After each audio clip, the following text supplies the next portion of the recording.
we're gonna pretend that nothing. I mean, what are you talking about? Nothing happened. We've been here the whole time. We have once again Aquila versus Average Joe's.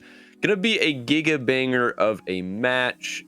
Neither team, I don't believe, have played Lijiang or Rialto against each other. So No, gonna none of the be maps actually in the pool. No, excuse me. No, even Iconwell, even our alert format Gigabanger the second time map is not the same. So I don't even think it's possible. I mean, they can draw escort. These teams would manage to do it. I don't want to test them. So you put a lot of faith in a team named Average Joe's. That'd be a supernatural occurrence to make it happen. But again, we got 4 maps potentially, happening. But Lijiang will be the first one, and I don't know if we can pull up perhaps the wonderful rosters of the teams. But we got some old and new names: Gurgler, Abraxas, Hudson, Joel, Rose, Capital, and Puggo. That's just a fun name on Aquila. And then Average Joe's has my landlord apparently. Baz, Ramosu, Fate, Chicken Nephis, P7, and Cough One Drop, who I will affectionately call Cough Drop, I think. Yeah, that's a pretty fair one. I think we don't have a role listed for Puggo. I think Puggo's a DPS player. I checked. It's interesting. We got a lot of DPS. I checked a couple of match pages, or at least one match I saw Puggo playing, and he was playing DPS. But I don't know if that's consistent. But also, it seems kind of odd to play with a 4 DPS setup, locking down that tank and the supports. Definitely an option, but that's what Joes are doing. But, that's true. Which I mean, it's interesting. It's an interesting move. I think, if I'm not mistaken, Chicken is also a flex. I think one of the players is a flex tank here, but I don't remember. I thought I just remembered seeing a different tank coming in during their map 3 of their set together. But I might just be gaslighting myself. Well, don't do that. Don't keep gaslight girl boss yourself too hard. Jury's still out on that. We will see when we get into the game if there's any silly tank shenanigans or other roster moves. Yeah. Though again, we've got a fun one lined up. Just trying to think if there's anything else, any relevant details else we to go over. I mean, heck, both these teams, the fact they're able to go for 4 matches in their first meeting. I mean, that kind of again speaks to their ability to play well and be able to kind of stay alive. And again, here are the standings. Like we mentioned last round, it's very important that you win now because anything that happens week 1 remains for the entirety of the standings. And if you get first place now, you'll be in first place at the end, right? Well, yeah. If we ignore all other things and say that the trends will continue as we see fit, then yes, you will come in first place. And 3 teams will come in first place despite almost certainly playing each other. That's how it works. And we are, again, just to quick point out on A Group 2 right now. A Group 1, I believe, is still going on, or finished, rather, kind of for the No, that's moment. Finished. That was yesterday, I believe. Yeah, okay, gotcha. That makes sense, as there is 2 maps and 1-0. So Crusaders is kind of leading the pack in A Group 1, still figuring out A Group 2 right now. Yeah, I always fun. Always fun seeing how these teams kind of shake out and see who, again, like jokes aside, see who ends up being, first place after starting out maybe potentially strong, week 1 or week 1, and then suddenly, spring forth. It's interesting to see these storylines develop throughout the season. Absolutely, and I think it's also interesting because, especially that their first game is this rematch. The match is fresh in their minds. The data, they have the VODs they can watch and kind of study that and go into that ahead of time, basically once the groups were picked. So yeah, here's the map set from their last game, and Average Joe's comes out early with that Nepal victory, draw on Nimbani, and then Aquila just gets to sweep the last 2 maps, kind of liking the cart type maps particularly here. I mean, who doesn't? You like the logos. I keep mentioning I love the logos this time around. They're very, very enjoyable. I Yeah, would very say. much so. They're really good. They're really good branding this year. Or I guess this season, I should say. Still just again kind of waiting for everyone to be ready in the lobby. But we're feeling good. Again, obviously, again, this is the first foray, and we can even see the map pool here. First foray into this new season, but feeling good so far. And so it looks like, yeah, Legion Tower, first round, first map today, then Rialto, then Colosseo, and then Eichenwald. Some fun ones. Yeah, a lot of fun ones. Get I think the first boats of the year out of the season. Genuine boat moment. Yeah, I did. Was it played yesterday? Hold on. I'm gonna get a verification. And I feel like I did see it during the tournament. Yeah, there was a couple, but during the regular season proper, this is the first instance of boats. Every other map has been Dorado, or every other escort map has been Dorado. So we will get the first official boats. Map 2, but going into map 1, that's Lijiang Tower, and very balanced control map, I'd say. I mean, For a moment, I wasn't sure if you were doing a bit where you're like, it actually what, but I'm like, I feel like you're right though. Lijiang Tower is pretty balanced. I mean, I think because the pattern tends to emerge of like two of them are somewhat similar and one's the same, and you could say that's true for Lijiang Gardens and Night Market, but they still play very differently compared to each other, compared to something like Oasis, where I'd say the way you play University is very different from how you'd play is very different, and the other two maps of this are very similar in like City Center and in Gardens there. Yeah. I think that's kind of like the difference. But as we get into these comps, Brawl is the recipe for success on Control Center. It's always been the case, and we see nothing different here. Yeah, Chicken on Junkrat, launching things in. Both teams have a maze, so you're gonna have to deal with those walls here. Jolt throwing in the Sojourn Orb of displeasure, as I like to call it. Just kind of looking for some sort of way in here. More walls thrown in and out. A Lantern also invested here on the side of Aquila. Gets picked off here. Kaido finally gets smack to spawn, and Cough Drop as well from the side of Average Joe's.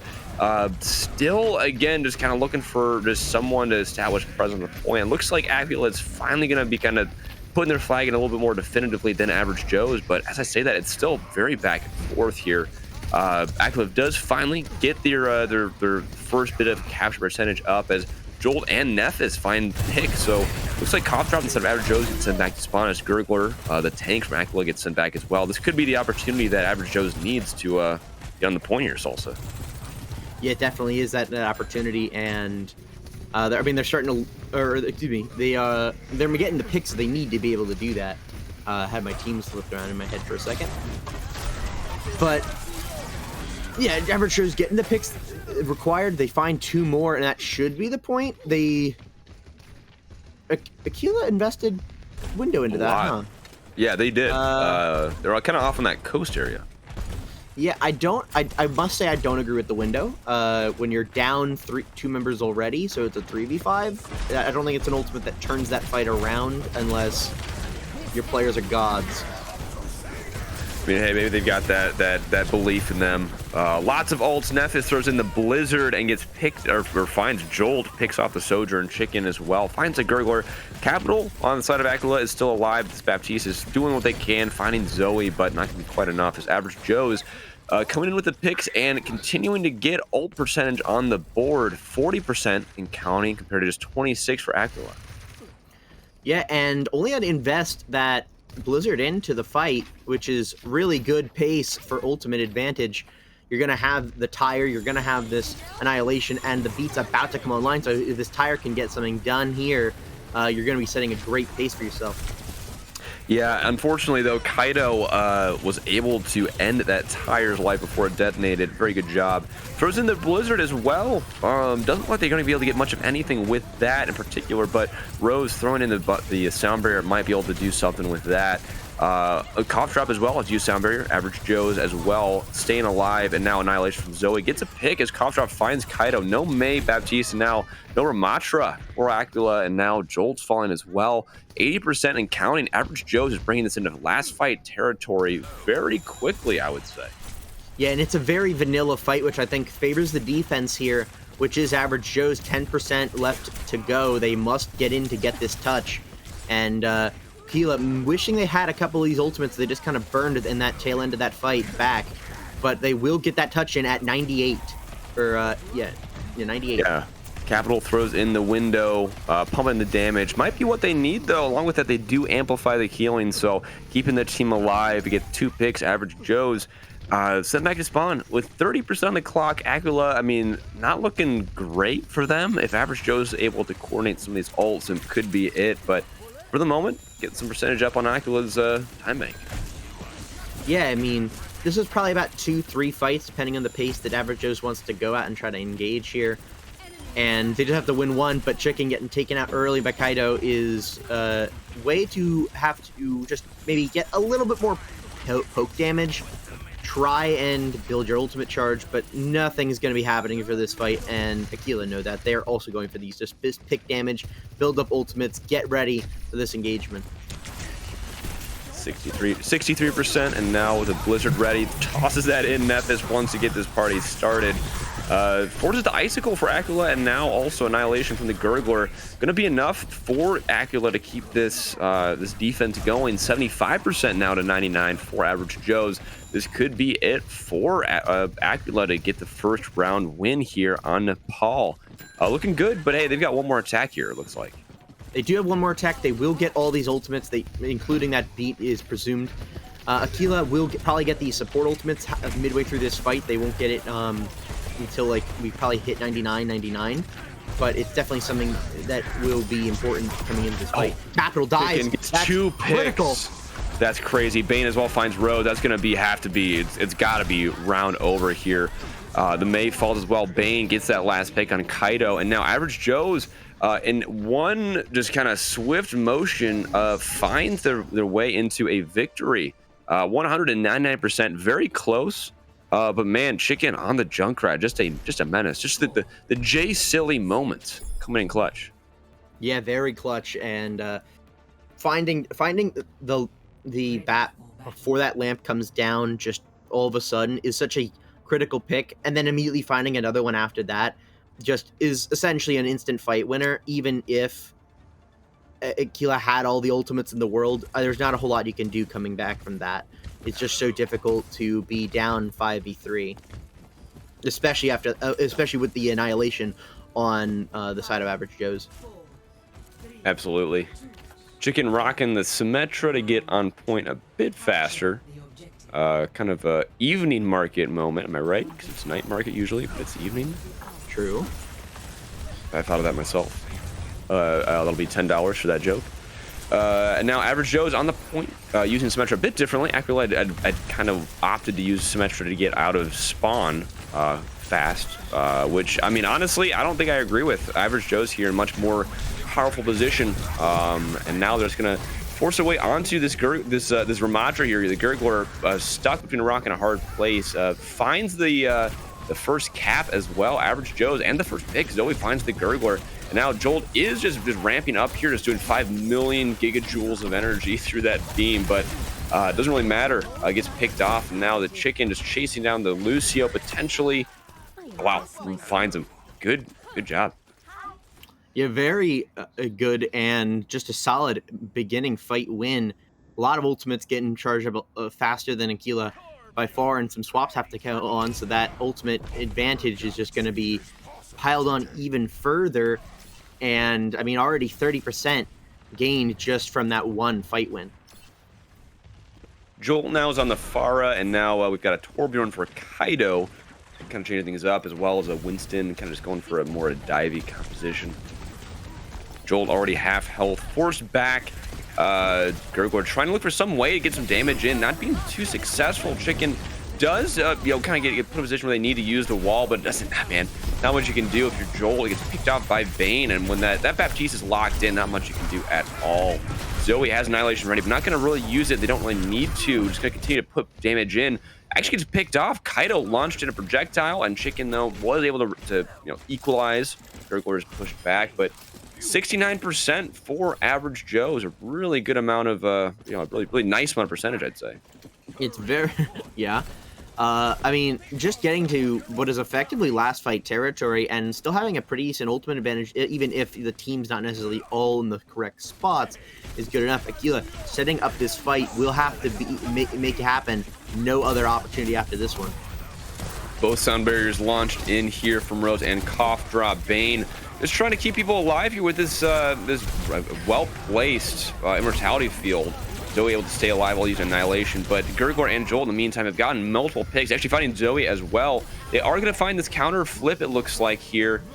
Forced to use a few ultimates, Primal Rage and Nano, and again the sound barrier, but they're coming in here this next fight with Torbjorn Old and Sojourn, so they're in a better spot for Average Joes, and they cycle these. This could still be looking good for them.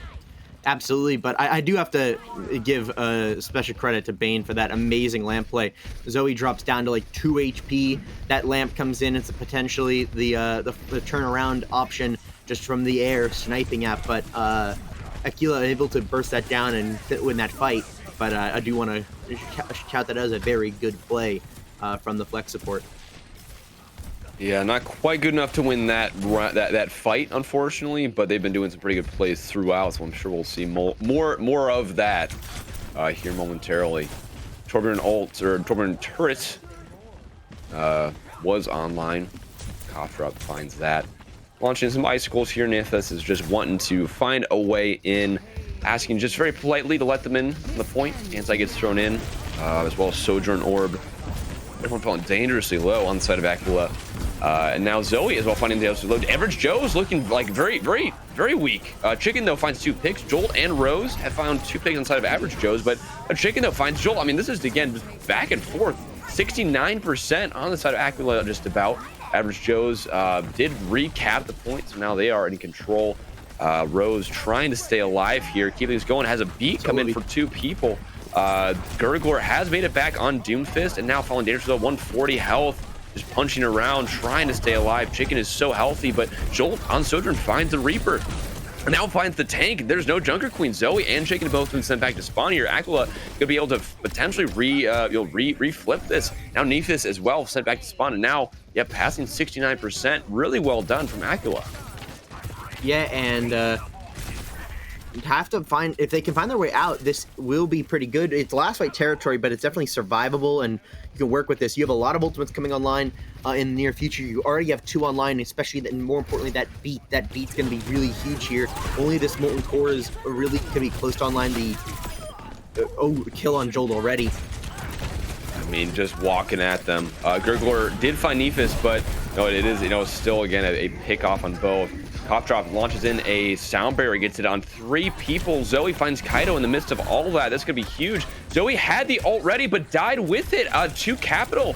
But Capital falls now. Bane is staying alive. Everyone is just so close. All these ultimates gonna have to just press Q. This is last fight territory. Doomfist, Gurgler launched in. Doesn't get anyone with that. Bane has used a Coalescence, but gets picked off. Jolt throws in, it looks like a pulse bomb that didn't quite land. 2 picks so coming in for Aquila. Rose using sound barrier. It's on 4 people. Average Joe's falling, sent back to spawn. Kaido finding Cough Drop and Jolt finding Zoe. That's it. 199%. And we're going to a round 3 on Nepal. Aquila was able to tie it up.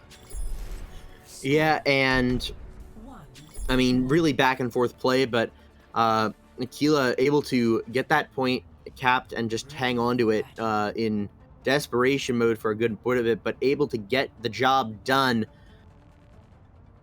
Really close play, and we go to map 3. We're going to Gardens. Hudson in the chat, shout out Torb team on top. So true, so freaking true. Shout out to my Swedish brothers. Any Swedes in the chat? Any Swedes in the chat? Hello, y'all get their hot dog. Average Joe's lock in their mantra once again here. Gurgler has locked in Orisa. They're going a pharmacy comp. Nifis on the May is going to struggle a bit, as well as Chicken potentially. I lied. Jolt gets picked off by Chicken, and they're going to have potentially a quick fight over, or a quick cap over for Average Joe's. Already on point set up. Far on the right side, trying to get punched and some damage. Jolt wants something to happen here, but it's gonna be very tough here. They're not making it very easy. Average Joes are playing around these pillars and these shields extremely well. Salsa, I just don't know about this one. Yeah, I don't like the tank pick particularly here. I don't think it synergizes well with the strategy they're going for. But they are able to at least stay on this point for a little bit. Unfortunately, they've already given up the cap, so it's just a waste of time at this point. And just staggering their team more and more. Already 30% given up. It's just the first fight. I think some swaps have to come out if you're Aquila. You cannot stay on this composition. It's going to get you nowhere. Yeah, they do. They do swap the Sojourn, so no more Pharah here. I think that's a good start. Gurgler 61%, pretty close to Zoe's 68%, 69% on tank ults. So again, we're looking pretty good here for both teams in terms of ult percentage. Gearing up for a fight here, and now an aggressive ult here from Coptrop gets two people here with a huge sound barrier, gets on a lot of folks, and now there's a sea of red on the field. 63% counting for Average Joes. They're looking good. They're looking real good here. Yeah, that they are. They've cycled both their support ultimates and overlaid them a bit, but they have both their DPS ultimates and their Annihilation, and particularly that Blizzard's going to be pretty brutal to the way this team, or Aquila wants to get on the point, but Bane getting picked off early is really brutal for Average Joe to hold this point here. Chicken falls as they use their ultimate. It's unfortunate. Capital and Gurgler getting a lot of value here with these picks. Not having any support or damage is going to help them out. 91% for Average Joes, as Aquila was able to get something kind of strung together. They did have to invest a couple ults, but that's not too bad. Only 2 ults here were thrown in, and now they do have Torbjorn ult, Sojourn as well, and now a Kitsune Rush. So it's looking good. Looking good for them, Salsa. Yeah, it's looking pretty good. They have a slight ultimate advantage in terms of the quality of ultimates. Average Joe's is slightly better, but I think if you engage with this Kitsune Rush and that Overclock, if you can get it in time and just kind of be more aggressive into these ultimates, they're going to be used in 4 times for Average Joe's, and you're able to kind of stop them early. Just looking for a I don't know what you call that, a lance into the gap here, just chucking them in here. Looking like, Aquila in a good spot. Sojourn ult gonna be able to make it tough to walk in, as you can just kind of chuck in the right clicks and just kind of make it tough. Gurgler as well with these right clicks. I mean, it's just tough. And now Average Joe's throws in a window. Doesn't get a whole lot of value. Zoe now forced to use their ult to try and win this fight. Kaido using the Molten Core finds a pick on Zoe. That is huge, and now it might be what Average Joe's Q is to back up here. And now Nifa's falling. They've got to back up or at least die on point. 69% here and counting for Aquila. Yeah, I mean, now it's basically last fight territory for both teams. Whoever wins is the next fight. I mean, maybe a little give and take. If you lose really quickly, you can potentially, if you lose one, regroup, or go for a 4v5, maybe find a pick somewhere and give up some percent, but it's gonna be really tough. Average Joe's have a slight ultimate advantage. They have to exploit this well, and the overclock comes in, so does that Blizzard and the beat, everything just predicting Q, and you're finding 2 picks, and that should be enough to make their way in and actually cap this point before they even hit 99. Gurgler can't find anything. Yeah, that should be it. The res doesn't come off. I think that's lots of red. Joel trying to join the party one last time, didn't quite make it on, and Average Joe's finds a fight win right when they need it. Gets it 1-0. Chicken needs 2 minutes. Needs to let Dog out. Duly noted. Duly noted. You can watch Chicken just dominate on this Junkrat. Probably that first round. Yeah, this was so monumental. Yeah, 1 pick, 2 pick, and then just, what can he do? What can he do? No, once that happens, it's over. finding the BAP and then immediately finding a DPS, the fight's over. Like, Yeah. you don't even have to, like, I think even if you said, here's the best 3 players in the world, I mean, actually, best 3 players in the world, still probably get out of that somehow, through some shenanigans, but, like, if you said the best 3 players in BPL in those roles, and just said, oh, here is the best ultimates of the game, the most optimal heroes, doesn't matter what your composition is, play out of this 3v5 because you've lost a support and your DPS at the exact same time, it's still a lost fight. Like, it's so hard to fight back from being down 2 members, and one of them was one of your ultimates that you had to use in this fight. Yeah, I'd say you're correct. It makes it tough. We do have an Escort map coming up, a fun one. And my brain is mushy. So also remind me, what is the map? The map is Rialto. We get to see Rialto. I knew that. That's right. The boats. Because I was going to ask you a question. What is your favorite boat? Ooh, I mean, in the game, I'm partial. I'm saying just in real general. life. What is your favorite boat, Salsa? Tell me your favorite boat. I prefer the kayak. I've had a poor experience on the canoe after not poor, but I was on a camping trip and we were doing boating. We were doing canoeing down the Susquehanna River, and for like a day and a half, the person in my boat that we were paddling, I was in the back, and so I'm overpowering him in the back, which means then I have to steer and rudder. So we're not going anywhere. We're falling behind everybody by like several hundred yards, and I have to pause just for us to catch up.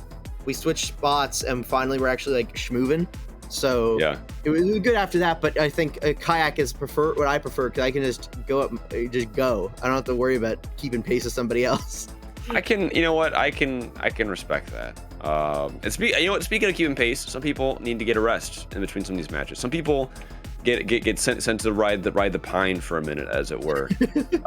So Fade, especially when we force it to happen.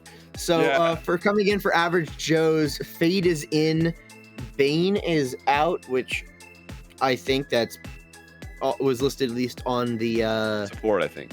Yeah, the roster is P7, but I might be wrong. It might be a ringer. Aquila has Kaido out and Hudson in, and then Puggo is out replacing Gurgler. So Puggo is playing tank in this particular one. So we will see how that goes.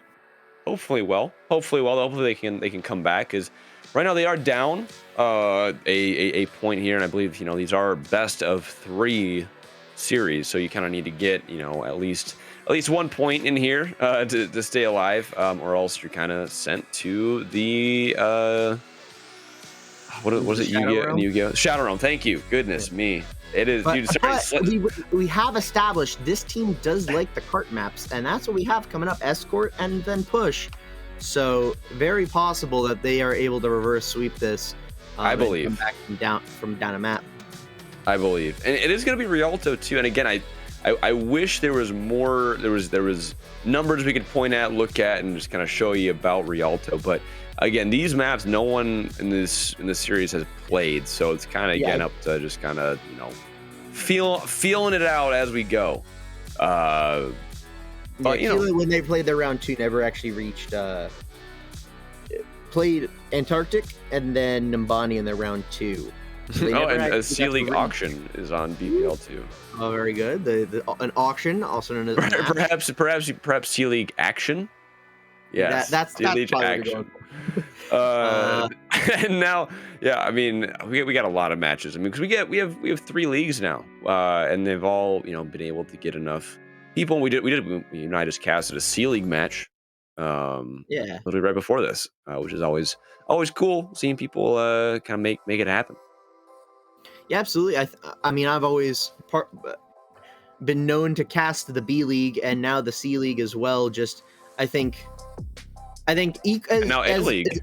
As fun and interesting as the highest level of play is to watch and observe and kind of just analyze. I think it's also interesting to see that how teams still can play together, even if you're not looking at the highest echelon of talent. They still play really well together, and they make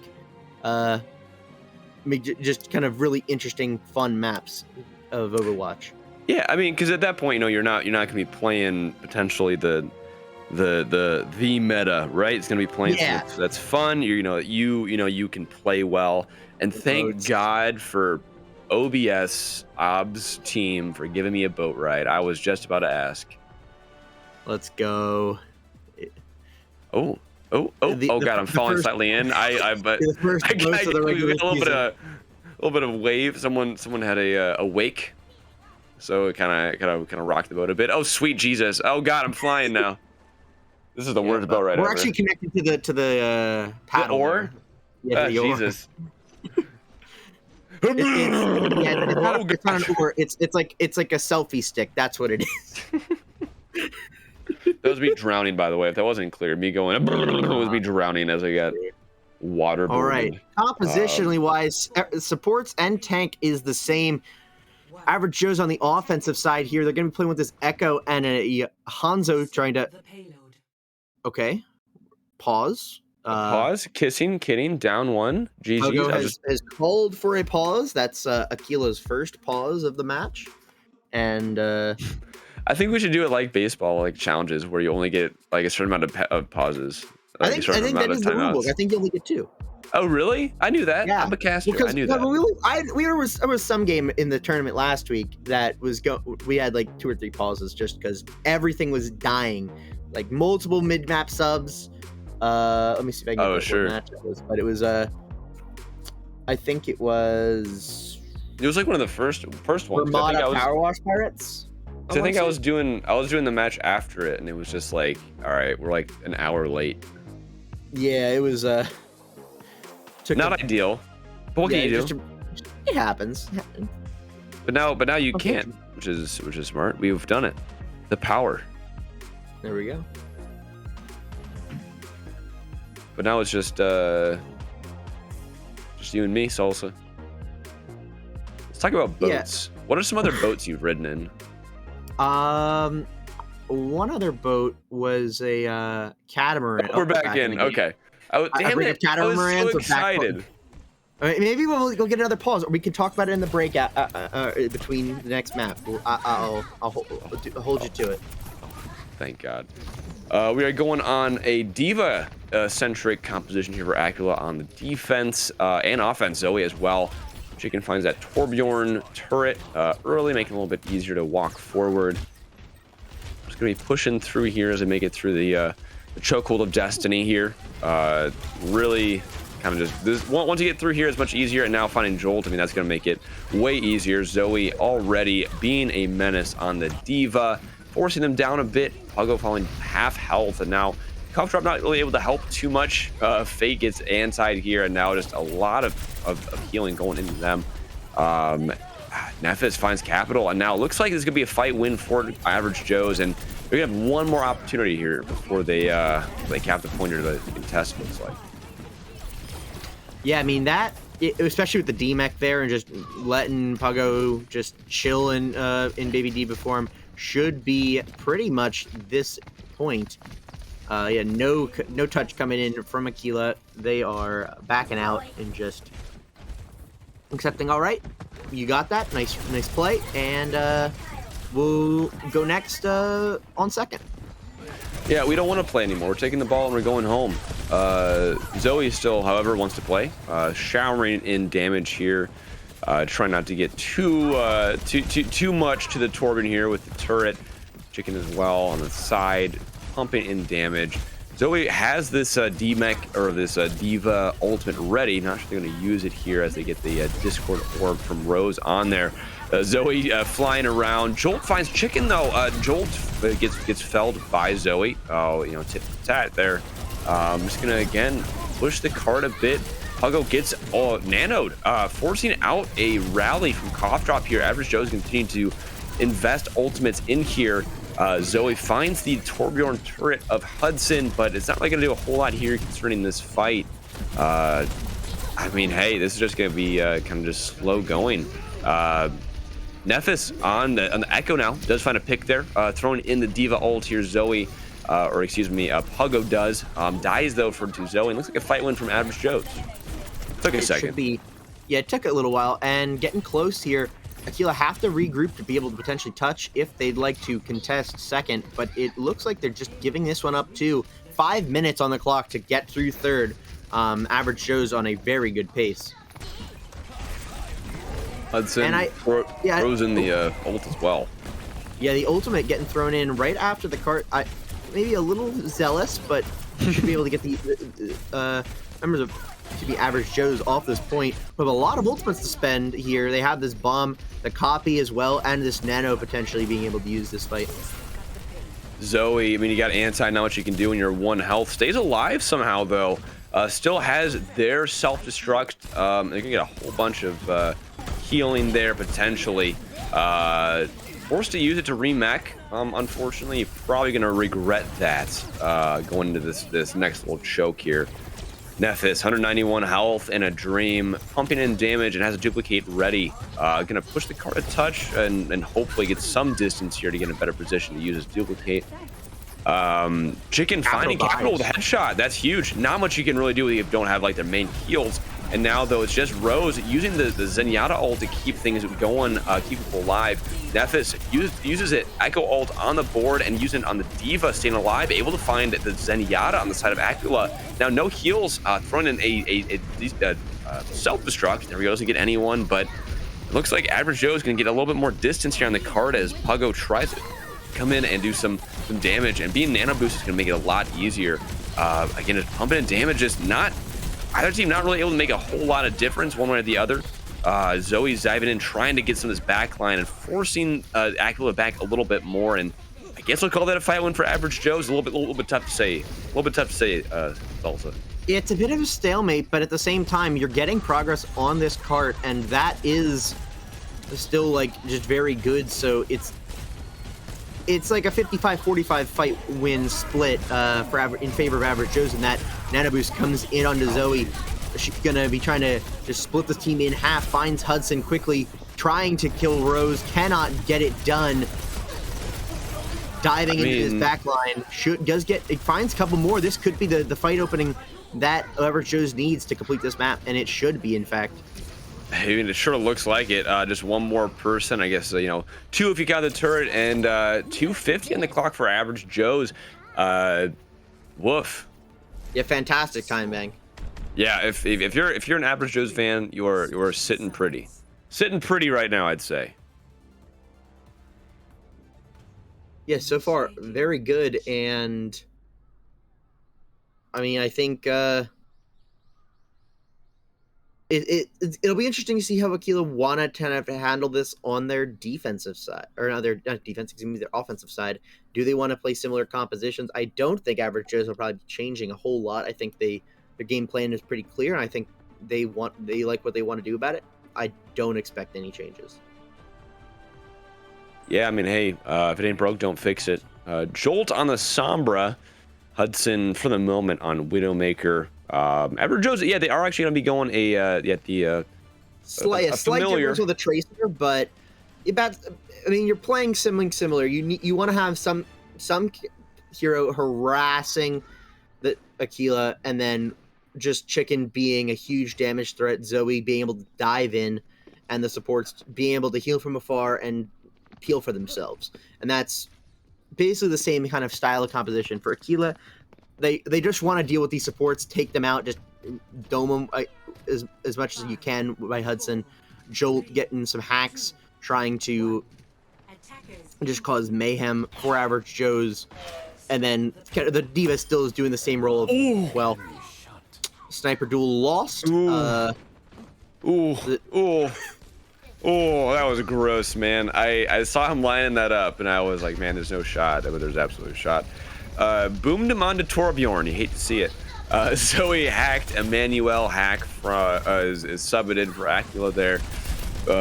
Puggo rather, pushing on the high ground. I'm gonna force Zoe off as they're anti-ed and trying to walk in a little bit. Rose is Discord Orb, making it tough. Have a lot of free reign as tank, but not gonna really matter too much as Hudson gets picked off. They do get demeched for that, so Puggo is seeming to be able to get a little bit more value, or at the very moment here, a little bit more distance here on D.Va, but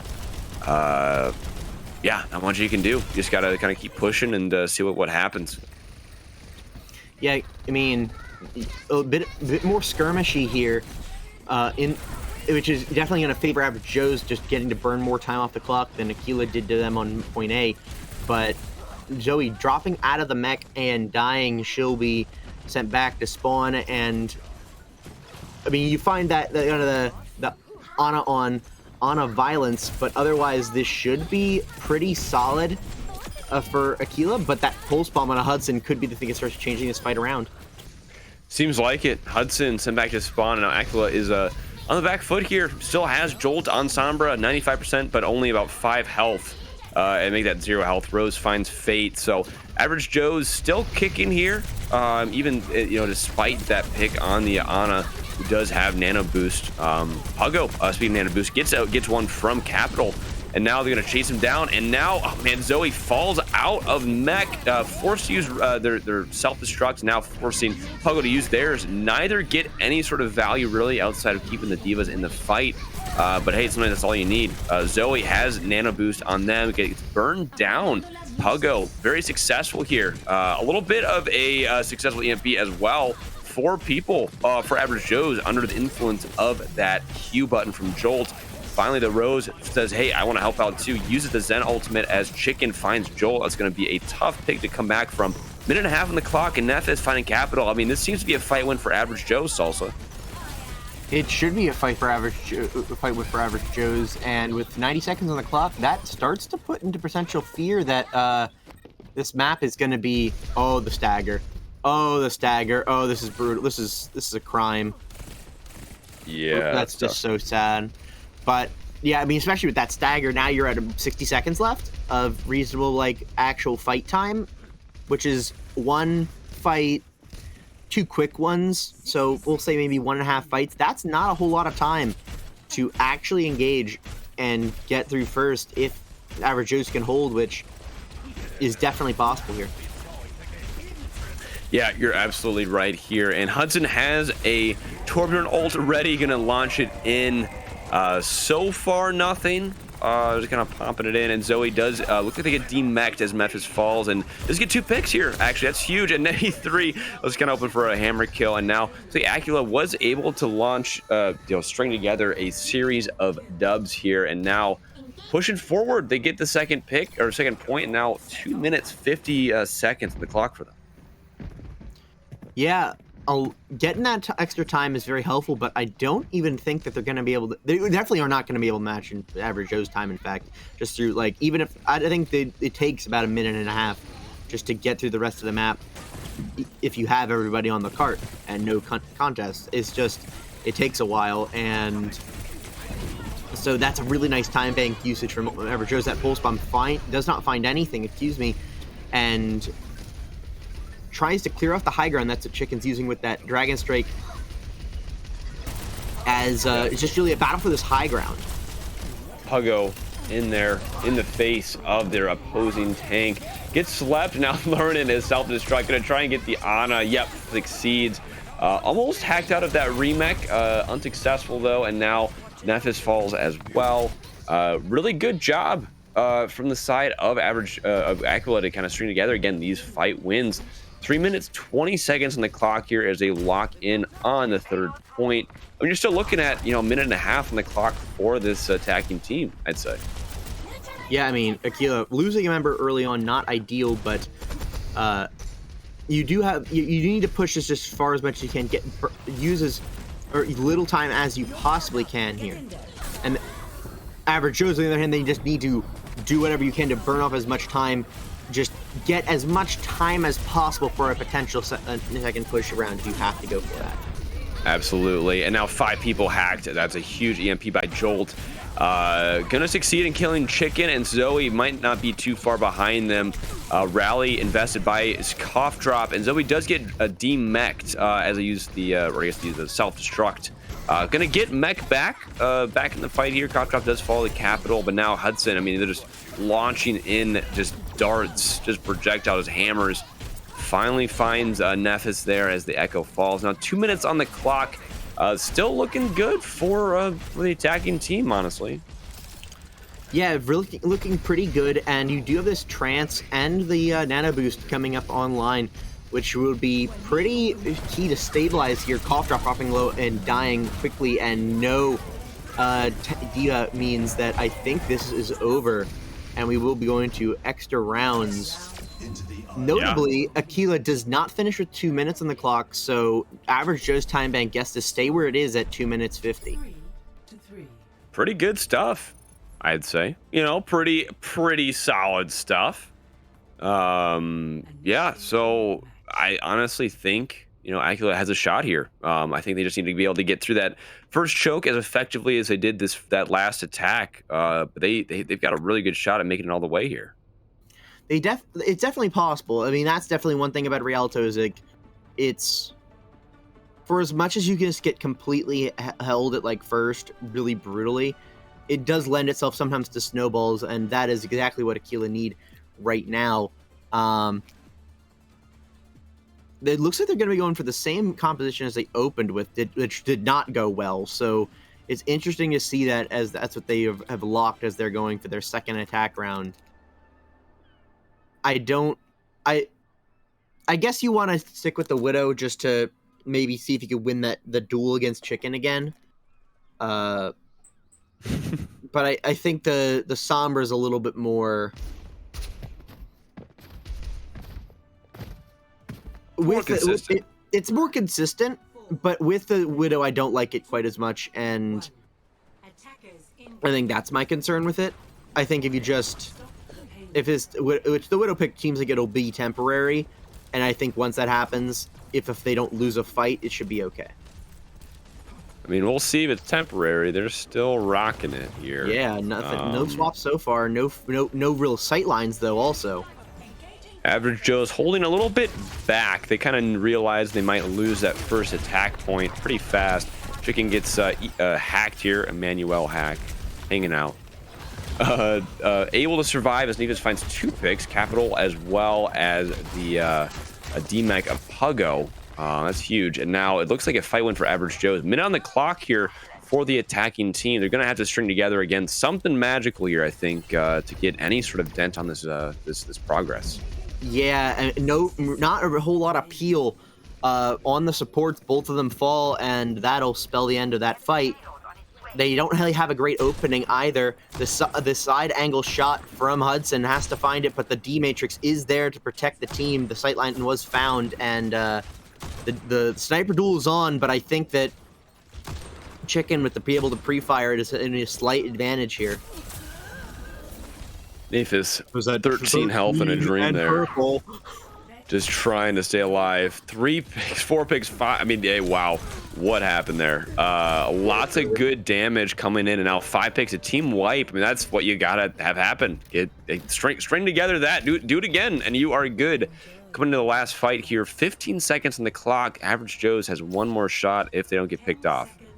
Yeah, they should be able to get this touch, but they do know that Hudson's gonna be watching that door. It's hard to push through without that D Matrix. We'll have to burn a bit of that just to get through. Nano Boost pumped into both of the Divas here as Hudson falls. Nephis finds the Widowmaker, and now another pick on the Zenyatta. They've used it on the Ana, duplicate on Ana rather, the Echo. Going to keep the Diva from remeching for a moment. Does eventually get able to remech as they get a pick here on the opposing opposing Diva rather. He finds Joel as Chicken finds his way into the river. Not great if you're trying to win. Yeah,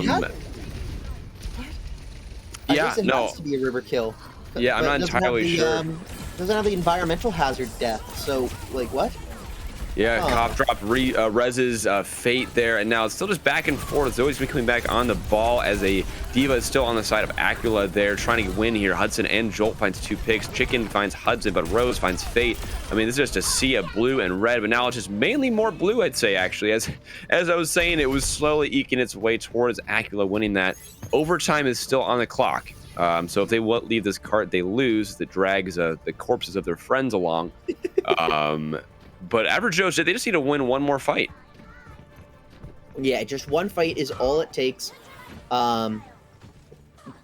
But I mean that can go for a long way if on parts of Rialto, and this part is no exception. You have to get some ultimate advantage here. The only thing they have is this charge. That sleep onto Puggo is really critical. Finds Rose with no ability to D-matrix protection. Another one? It seems like it. Nephis found a pick on Jolt, able to stay alive, and now Puggo is demagged. This could be it for Aquila's attack here. Very well done, getting it pretty far after that first point. Average Joe's has a little bit of a task, but I mean, hey, they still have almost 3 minutes in the clock, so not impossible by any stretch. Yeah, the that copy onto Ana, excuse me, paying off the second time. The first time, not so much. Second time, gets there. And now, victory is in sight for Average Joe's, but it's not necessarily a layup. Definitely getting through first is a difficulty, even with nearly 3 minutes on the clock. Aquila has a very much a path to victory here. Oh God, I'm stuck on the ore again. Dude, I can't take it. Oh, thank God. Thank you. I was worried I have to take another bath. Taking so many already. Yeah, Average Joe's. I mean, this is again not losable. Zoe on the diva has been very strong, and Puggo as well. I mean, it's been a very even matchup, I would say. I can see this coming down to a one last fight, honestly. I honestly suspect it will. I mean, it might happen only on first or second, but it's going to be like some type of desperation types of fights going on here. That's just the way these teams have been playing a lot throughout the map of Lijiang. And I think it's going to maintain true here for Rialto. Coming up the Same upper red. Coming out for Average Joe's. Aquila running this Torb composition they ran on defense before. Average Joe's able to shut that down pretty convincingly, so it'll be interesting to see how they adapt to the pressure that they know now how it's going to be coming. Aquila as well, holding that kind of upper area. They kind of realize that Average Joe's is going to blast through here as fast as very fast here. Chicken finds capital as Cough Drop falls to Hudson. So both teams are down one support player. I'm going to back off here and try and regroup around the corner. Zoe falling dangerously low, but Fate is able to keep them alive. 65% to 22% on Ana ult. I want to point that out between the two Anas. So just again, a lot of damage coming in from Aquila, but I mean, what can you do when it's getting healed? Puggo, I mean, ooh, that's not good. Cough Drop falling. What can you do? Yeah, I mean, also just finding that early Ana pick was really critical for Average Joe's. That's why Capital is so far behind. But now Cough Drop has to swap off the Mercy, just not getting anything done. You have to do something about it, and the swap to Kiriko is going to be the call. Probably a wise call if you're asking me. And Aquila trying to get back in. They're going to use this nano advantage, try to get the wedge an opening here. Not finding much. This Zoe is purple, but Hudson is taken out by Chicken. It could be a big opening. That 4v5 on the cart, and the Dragon Strike will come in, clearing everybody away. Puggo finding the Echo on the side of Average Joe's, and a nano pumped into the tank on the side of the defending team. I mean, what can you do here? So much damage. What's sustain pumping in here? Minute on the clock for Average Joe's. I mean, this is looking pretty similar to the attack that we just saw. Puggo finds Chicken, and now, I mean, it's coming down to the wire here. Hudson pushing ahead now, 45 seconds. So many picks coming in for this defense, and now one person left on the cart. Oh, actually, able to make it out. I was debated by the outline. Yeah, Zoe will get out, but I mean, support ultimates are nowhere to be found. This copy and this bomb is all you have. That's one of the big difficulties in this fight for Average Joe's. And the sleep. Oh, that's a good couple of seconds. Burn. You can't do that. These ultimates have to be spectacular. Yeah, they're gonna have to make it happen here. Fate finding the Torbjorn turret. That's gonna be the go button you need to have here. 5 seconds on the clock. Duplicate comes in here. Sombra, 35%. No touches! Oh. Oh no. In my head, I was like, someone's got to touch. Where's the diva to use the boosters? No one's there. Yeah, that's pretty inexcusable. I'm gonna be honest. As we, I have yeah, nothing to say. I don't have a lot to say either. I have nothing to say except whoopsie doodle. Well, I don't know, man. I mean, I don't even know. I think if they touched, I don't even know if Average Joe's is gonna win that. I felt like Aquila was just more consistent. I felt like they were putting together a lot more of these fight wins, a lot more of these ultimate put together to make actually successful combos more consistently. Average Joe's just was kind of scrambling. It felt like. Yeah, I mean, we'll never know because they didn't touch the point. So I don't know. Yeah, true. I mean, the problem is honestly, like they were building Ultimate really fast, but that meant that they weren't on like a proper cycle of Ultimates. So they used a ton pretty early on. They got a decent amount of progress, and then just couldn't find anything else after that. And you don't have those tools then to break things open anymore. Yeah. Very true. But we do have a tiebreaker, so we know for a fact we're not going to get the format banger. I can't believe they would throw. I can't believe these teams would throw like this, not give us the four maps we so desire.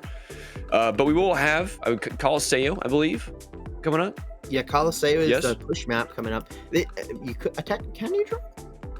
If no one touches, or it gets bull stuck on butt scratch. Could that be a draw? No, we're no draws. No draws. I'm hungry, Salsa. I'm hungry. Okay.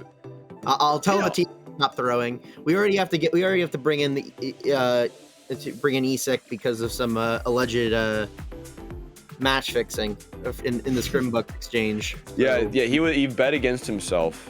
So I don't know about that one. Chief. I'm calling someone. I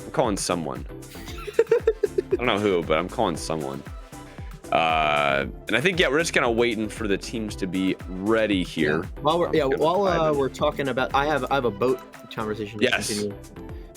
So yeah, we were me and a couple of friends were up at a lake and we got a catamaran. So it's basically sailboat, and it was a sailboat and I think a rowboat or something. We had two because you can only fit like 3 people on the catamaran at once, because it was pretty small. And we were going around, and at some point we just couldn't catch wind because you have to turn the sail to catch wind and then use the rudder to steer. And there's no wind, so there's nothing we could do except just like have to try to hand paddle it. And so then like the lifeguards or whatever at the other end of the lake can see this, and like they come out here and they give us mixed messages of either we're such complete idiots for not finding the wind that they have to bring us in, but also we used all our time on the boat. 2 different stories, never figured out what it truly was. I think you just didn't believe in your friend enough. I think you just didn't have enough of the friendship belief. I see. We should have blown on the sail a little bit harder. Like here, if you believed in your friends and you showed up here to compete in pillars, and you believed in your friends, I bet you'd win. I guess. No substitutions is the play from both these teams, hopping right into the match. And compositionally, I think I prefer... Part of me prefers the Aquila comp a little bit more. I think the Ram is slightly better than the Winston, but I like this. I like the support lines of Average Joe and their choice with that Kiriko a little bit more. Oh, never mind. Okay, literally a last-minute switch, trolling me to just to no end. Okay, very funny. They like seeing you scramble. Yeah, I mean, now I like their Average Joe's composition a lot more. I like that Ram. I think the Hanzo's a good pick. I like this support line, so it's still very solid. I'm most skeptical on the Zen. I don't think the Zen's going to be doing a whole lot. It's a lot harder for that to get value when you just get your head sniped off by both of the DPS of average Joes. Yeah, I'd say that's fair. Chicken finding the 6th man, Hudson's turret, now just getting walked in on. Puggo trying to do their share of walking, not really too successful. Pushed back a little bit here. Again, just kind of bouncing around, throwing in a barrier to block some of this damage. And now, again, just got to chasing someone down. The point has unlocked, but no one is really going for it. As I say, though, Chicken finds Capital and Zoe finds Jolt. 2 picks on the side of average Joe's. Now, Aquila finds 2 picks. Hudson getting the tank and a Baptiste. I mean, that's pretty big. Puggo now finding Nephis on Momatra. I mean, that's rough stuff. And Capital is now messaging Chicken, the menace, the Hanzo menace in the chat. Yeah, that's rough. Capital's kind of just gotten bullied by Chicken the entirety of this match. I'm gonna be honest, like not just on this map, but also on Rialto for a good portion of that, and also on Lijiang, just endlessly bullying this flex support of Aquila. Zoe walking in here on the other opposing Ramatra as a pretty big nade comes in from Capital, 90%, trying to keep them alive. Succeeds. Fate uses their window here as Koftrop comes in pretty close to this sound barrier. Going to be able to keep people alive if they stay alive long enough. Zoe gets respawned as Chicken finds Hudson, so something great to walk back here on Average Joe's. Has a sound barrier here. 3 people get it. Fate finds Jolt, and now Puggo falling from Fate. This Baptiste is coming alive. Someone check that gamer chair. Something is not right. Yeah, and be able to take the lead here. I mean, not much of a lead to go around. We've only been playing for about a minute and a half or so, and only advanced no more than 20 meters, just breaking that barrier right now. So not a whole lot going on, but a lot of ultimates had to be used just to get to this point for Average Joe's. So Zoe's ultimate, she's the only one with one going to be used here. Bot controls seeded by Average Joe's Aquila, getting back to the neutral zone. Ooh. Oh, Jolt falling by Chicken. I mean, they have found those headshots so consistently. A nice shot. Yeah, that's how you know. Hudson finds a pick as well. Doesn't really matter though. Average Joe's are going to be able to, or Aquila rather, is going to be able to push in here. Puggo wants that last pick, but doesn't succeed. Looking like they'll be able to get the more distance on the cart potentially, but Average Joe's are holding them very close here. Both Ramatras pushing forward here. A dragon comes in from Chicken, gets Capital. Not a lot of healing from the side of Aquila now, and now they're gonna have to get forced back. 9 HP for Chicken, stays alive. Zoe finds Puggo, and now maybe they get some distance here outside of that 23 meters. Man. Yeah, Rose finds 2 though. Ooh, okay. It's kind of stopping much of advance. Just have to hold and just play a neutral fight a lot more. Honestly, Capital had such a really good purple there, but that Dragon Strike thrown in by Chicken was just enough to prevent that push in on that purple. And especially after Zoe lost the Annihilation, it's just that kind of fight when you need.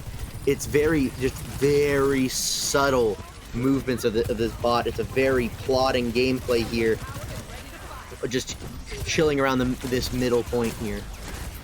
I mean, as Biscuit starts playing Overwatch here, it looks like there's only a 5-meter difference here between the 2 teams. Fate here, really good job again keeping people alive with his Baptiste.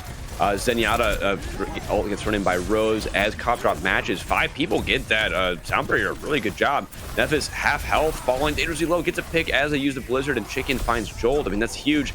Puggo able to get the May, but it's not going to be enough. They have to walk back. They did get a nano boost in the midst of all of that. And again, it looks like they'll be able to get those meters. Some more meters, maybe. But Cough Drop getting picked off too. Puggo dropping low, won't be able to find the support of the team quite in time, so he will get some progress, and it might actually start to look like a somewhat traditional game of push as opposed to the go nowhere for 8 minutes simulator. I liked it. I liked it a lot. It was a fun experience. I would agree. We are approaching the butt scratch. Not quite there yet, though. And here comes that engagement right before it. Hudson throwing in the Torbjorn ult. Really good wall. I liked that by Nephis, blocking off the Torbjorn ultimate. And now they're able to peel back and have a really good spot here for the re-engagement. 4 minutes and 20 on the clock. 4:20 on the clock here for the time bank. And right now, Average Joe's is ahead. Chicken throws in the dragon. Doesn't get much of anything as Baptiste throws in an immortality field, keeping up Puggo here. 70% on their ultimate, so they're really going to want that here soon as Zoe uses an annihilation. Going to be a lot of damage pumped in here. Overtakes Puggo as more DPS outside of the fight are getting damage and kills. Nephis and Chicken coming in clutch. Man, Average Joe is looking strong here. They are looking strong, and they should be able to get these forward spawns and just start to be able to. Okay. Is this just? Oh, you're hiding. Chat, he doesn't know. He doesn't know, chat. We're just hiding. We're just hiding. We're just hiding. Don't worry about the Sonic error. We're just hiding. And they just give it up for free? Yeah, they're just getting the butt scratch. They just needed those, and they're gonna hold it close. I like it. I guess. I mean, I think they had the numbers to be able to contest this, but I think they just these teams really like the mid fights, so we're just gonna be playing some more mid fights. Yeah, I mean, hey, if it ain't broke, don't fix it. Puggo fall dangerously low, has Annihilation ready, doesn't quite use as Capital uses a window to boost his damage. Rose picking off Zoe is going to be a very tough pick to come back from. Cough Drop seeks to equalize that with a sound barrier popped in, and Neff is following. I mean, that's huge. Cough Drop finding Jolt. Puggo, though, equalizing, finding Chicken. I mean, looking like this fight's finally going Aquila's direction. 25 meters all they have, and Fate falling. I mean, it could be it. They're going to get a little bit of distance. They're doing it. They're doing it. I think, yeah, they are doing it, and this should be it should be with the offensive ultimates from the DPS for Average Joe's. Like, that's going to be kind of the key. But you do have that Transcendence to counteract them. That's going to be like, can Rose not have this forced out? That's going to be the main play for Aquila. Nephis has the Blizzard ready here, throws it in, and looks like they are not able to get a whole lot. Oh, actually was able to get a freeze here on Puggo, but Zenyatta keeping the tank alive with that Zenyatta ult. You love to see it. Capital and Jolt getting a couple picks, but Chicken and Nephis equalizing. Jolt does find Chicken, so I think at this point, Aquila still is a little bit ahead, but I mean, if they get this May, they'll definitely will be. Has a Torment ult as well, and after all of that... Wait a minute. No, after all that, they get the lead. But Average Joe's hopping back in here. I think once they're going to get this butt scratch. Oh, no. Is it actually going to happen? It's going to happen, isn't it? No way. 90 seconds left. It's going to happen. Oh, no! I willed it into existence. I'm so sorry. Dude, I just ordered some Taco Bell, man. Like, I was like, yeah, it's not going to happen. It's going to be 3 maps, and I'm going to go eat my Taco Bell. It's going to be great. 90% ult, though, for Zoe. Not enough to make them stay alive. Unfortunately, they get sent back to spawn here with an ult from Jolt. Very good stuff. Okay, here we go. Please. Just touch it. Just touch the card. Just touch it. Just make something happen, please. No, contested. No. It's contested, and a immortality field gets thrown in, and Rose with a Discord orb gets popped in as well. Thank God. Drop falls. Okay, good. It's not gonna happen. Thank God. So Aquila pushing in, getting distance. I mean, they spent the whole map here on the back foot, and now 40 seconds left. They are pushing forward with a vengeance. Yeah, but I mean, the big thing is it's the back foot. But the map was just so contested, so very close in just playing a lot of mid fights and only making like 40 meters of progress that you actually can kind of have that back and forth. You're not playing like where you might get this in 2 fights to 100 meters, and then when you go and then win another fight, like it's, now we go back to neutral, like the mid, and then I lose, and you know what I mean, like that kind of natural swinging back and forth. There's not that anymore. So this is that opportunity where overtime, Average Joe's get 2 ultimates. They have to keep the bot keep going to be able to match the progress of Aquila. Otherwise, this series is over for and they will be down after the first week. 100 meters, and I believe 2 millimeters right? No, Centimeters. centimeters. I was right. I said no, I was wrong. That's the wrong one. Zoe, oh wow, 2 picks really coming in fast. Holy cow, Capital and Jolt finding Zoe and Neff as Jolt finds Fate as well, and now Cough Drop. Aquila, I think, have won this year with those picks, and yep, they've done it. What a quick fight win here, very decisive here, and they win the series. Aquila comes up with it 2-1 against the Average Joes. That was like a 10-second fight to win it. Yeah, I mean, barely even, like, just here it is. Really quick engagement. 1. Just boom, boom, down 2. See you later. Goodbye, goodbye, Lamp. Wow. Goodbye, Fate. Goodbye, Cough Drop, and no touch for you. It is over, and Aquila get the same result as they did before. Once again, winning or losing control, and then winning escort and push, and it was a very close set all the way through. Very close teams, very good match. But Aquila just able to eke it out in the last 2 maps there. Just really solid play for them overall. Yeah, no, it was great. Just overall, very solid stuff. Again, yeah, Aquila comes up 2-1.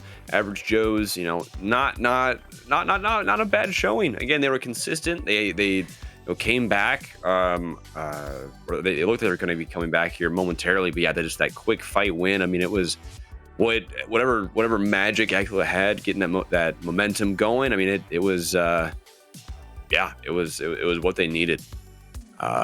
Cool. Well, man, Salsa, we did it. We've done it. We've done it. We dodged the map 4 allegation. I was nervous, man. I want my Taco Bell. I was like, dude, it's gonna be cold and soggy and no one's gonna be happy, but that doesn't matter anymore because we did it. We got matches still coming up here. Plague Doctors and Gummi Ship coming up next. Or Urchins against the Krillionaires at 9, or I guess at once Plague Doctors ends, and then Unknown Frenetic after that. And that's just on this stream. There's another one, BPL 2 still going on. We got one more match, I believe it's either starting or going to be starting here shortly between Hexed and Devour. It's gonna BPL _2. But for now, I think that's gonna do it for us. So also, as always, it's been an honor. It's been a delight. Fun, an honor. Yep. And yeah, I'm looking forward to seeing you shortly. We got more matches tonight, more matches tomorrow, all sorts of stuff going on. So until then, Overwatch to go around. almost too much Overwatch, as if there's a thing. There's not. No. All right. Adios.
Torch it all, watch it burn, tear it down, they'll never learn.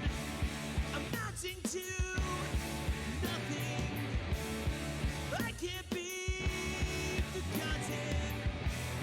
Shout the words, I won't be nothing, nothing, nothing at all.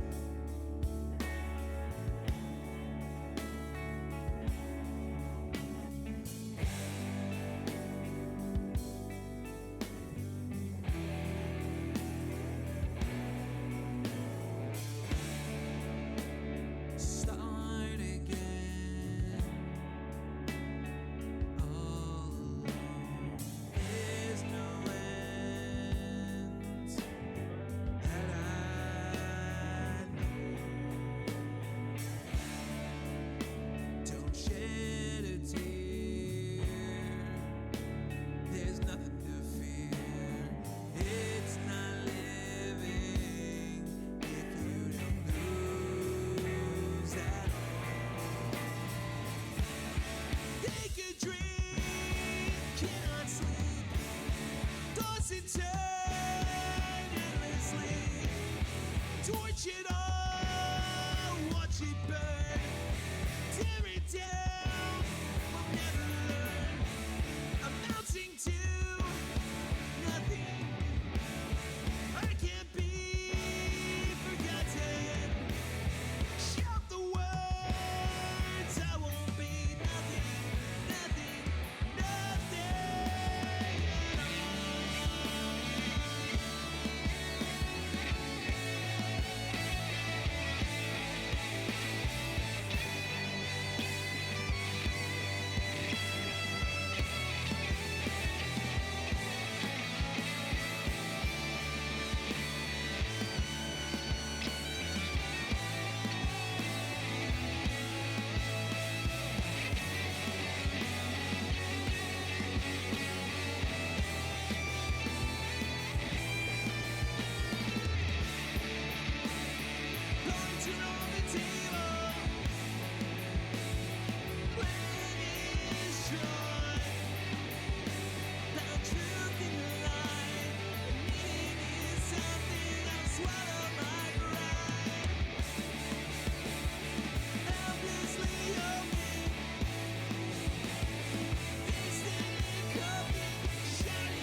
Welcome back, everyone, to day 2 of the Bad Pachimari League Season 5 regular season. I'm here today, joined by Wooly, and we've got a B-League match today for you folks today. We've got Plague Doctors versus Gummi Ship.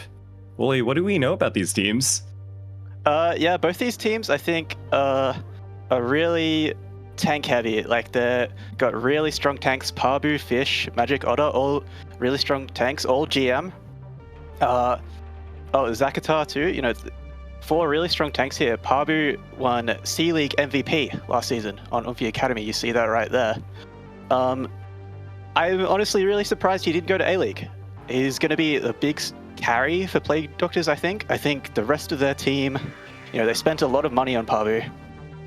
And they got some budget players, but they're really good players. Still, don't get me wrong. And then on Gummi Ship, you've got that classic synergy of Fish, Bunny, Majestic, Hayden. That backline is going to be really strong in supporting Fish. They've played together on a lot of different teams.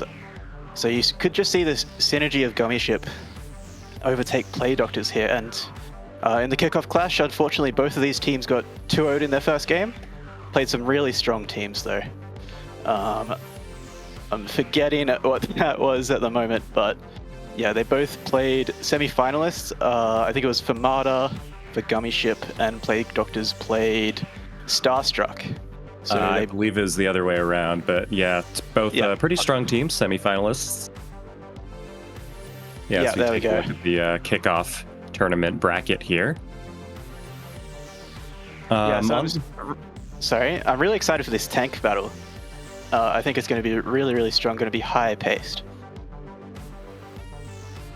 Absolutely. It's going to be interesting to see what these teams pull out here, as our first map is Nepal, which we should be heading into shortly. I do want to talk about the rest of the rosters, though, as we could take a look. You've mentioned the backline for Gummi Ship, has this synergies played together before. What do we know about, the rest of the DPS, the support line for Plague Doctors?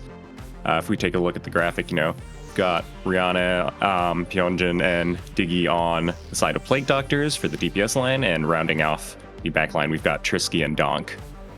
Yeah, I think Trisky and Donk is a pretty solid support line too. Donk last season played on, I forget which Lizard team that icon is, but was playing on DPS off-road, started in a B-League team and then went down to C-League. Donk is a really strong player, BPL veteran. So excited to see him play. And Trisky was on Ice Cream Parlor last season, which had a really strong start of the season, then fell off during playoffs. So she's a really strong player too, and fortunately, I don't know too much about the DPS of Plague Doctors or Gummi Ship. I do sort of recognize Pyojin as a bit of a BPL vet, I think. But yeah, unfortunately, don't know too much about the DPS on these teams. Mm-hmm. I mean, we do see on the side of Gummi Ship, we have Din Usimi and Seymour, who has played with Bunny last season on the team. So again, seems like you mentioned, 2 experienced teams, some pre-existing synergy, BPL veterans, as you mentioned. Yeah, absolutely. Yeah. I really think that Gummi Ship is going to be relying on their synergy to carry them in here. Mm-hmm. As you see the map set coming up here, Nepal coming up first, followed by Gibraltar, and if we need, we'll have Esperanza and Ike. Going into Nepal, what are you expecting from these teams, especially, as these compositions are dictated by the very venerable tank matchup that you mentioned? Are we going to see the kind of traditional Ramatra brawl, or are we expecting something a little different? I think you could even see, if Fish and Pabu are the ones to come in here, I think you could see a classic Rhine battle on Nepal, especially on Nepal Village. Both of those guys are traditional main tanks. They know each other. They might have talked before, let's see who gets the MTD. Yeah, absolutely. Like you mentioned, Village, a great spot for Rhine. Maybe we'll see some Symmetra to kind of help support. No honorable and honest Rhine duel. Unfortunately, though, it seems we're going to be rolling out on the traditional Ramatra brawl comps. We do have a bit of a slower comp from Plague Doctors with the Baptiste and that Hanzo. Meanwhile, Gummy Ship opting for the Moira and the Mei, looking for those walls and quick coalescence. Yeah, Gummy Ship looking to play really, really fast. Just get that big AoE healing from Bunny and get a big wall. Really slow here from Plague Doctors with the double ranged character with the Soj and the Hanzo. Wall here, Pabu gets away from it, just blocks, and Zakatar get an early pick. Zakatar, though, traded out as we see Immortality Field out from the side of Trisky, kind of brawling it out here on this co-side of Sanctum. See Pabu going in with the Nemesis Force, looking for this Hanzo, manages to find it, looking for more, and manages to find Bunny, so this should be a pretty good fight win for the side of Plague Doctors. Yeah, Plague Doctors just got the battle reset there. After Zakatar went down, they went back, got their resources back after the lamp had been broken. Really well played there. Pabu using Nemesis Form really, really well. Both of these tanks nearly already to their annihilations. Yeah, Pabu's got the slight advantage being on the winning team here as we see them hold this coast side. They don't want to be too aggressive with this annihilation. Farming it up though. Pabu walled, manages to live holding that block. Probably looking to pop this annihilation soon as we see a very low backline. Everybody's going down. Zakatar finds Fish. Bunny follows next. And we're just gonna see Gummy Ship completely collapse to this annihilation. Yeah, they're baiting out the walls really, really well here from the side of Plague Doctors. Pabu playing up really, really far, and then the rest of Plague Doctors just breaking that wall really, really quickly with their high DPS from the Sojourn and the Hanzo. Now they got a late pick here, Gummy Ship, from Seymour, so they're looking to advance off of that. We see Gummy Ship onto this point, waiting for that annihilation. Forced to back off, though, against this window out from Trisky. We have the Coalescence from the side of Bunny, though. Hayden falling extremely low, but manages to survive as we pop the Coalescence here. It's a brawl onto point, and the beats in response from Donk here. Doesn't catch too much, though. Plague Doctors can't go too aggressive. Didn't You See Me falls, and a beat in response from Hayden, though. Annihilation also popped from the side of Fish. Trying to catch the Hanzo and manages to get the extension, but Hanzo, you know, some fancy footwork around the pillar. Trisky, though, not so lucky, dies on point to Fish, although Pabu manages to trade out Hayden, and this is pretty back and forth. Yeah, could go either way here. Zakatar might be the difference maker with this overclock. Pabu able to get Bunny, though. That's a big pick, and it looks like Zakatar isn't going to be using this overclock. Oh, never mind. Pops it right as I say that.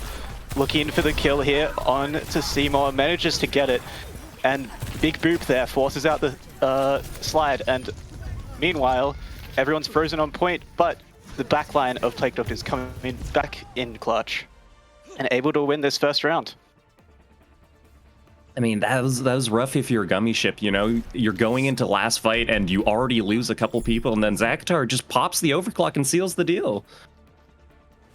Yeah, that's a great win from Plague Doctors. They're stabilizing really, really well. Even when they lose a couple of players or get a resource disadvantage early, they're going back, resetting as a team, doing really, really well. Here we see Fish go onto the Reinhardt. This is the sort of duel that I was expecting on Village. Pabu not taking the honorable Rein duel, but we might see Fish just, he's classically a Reinhardt player. So You see mirrored backlines, and it seems like both teams will be opting to stay on this Symmetra. I like the choice of the Reinhardt from Fish here, able to support that Symmetra with the shield, just let her build up the beam. As we see Gummy Ship take over the point, those Symmetra to her, it's doing a lot of work taking down Pabu. That's going to be a really nice pick for the side of Gummy Ship as Didn't You See Me just cleans up Zakatar. Looking for more, they're going to find Rihanna, so very nice fight from Gummy Ship. Love to see. Fish already 75% on that Earth Shatter. my Pabu blew up. He just got annihilated, and not the ultimate.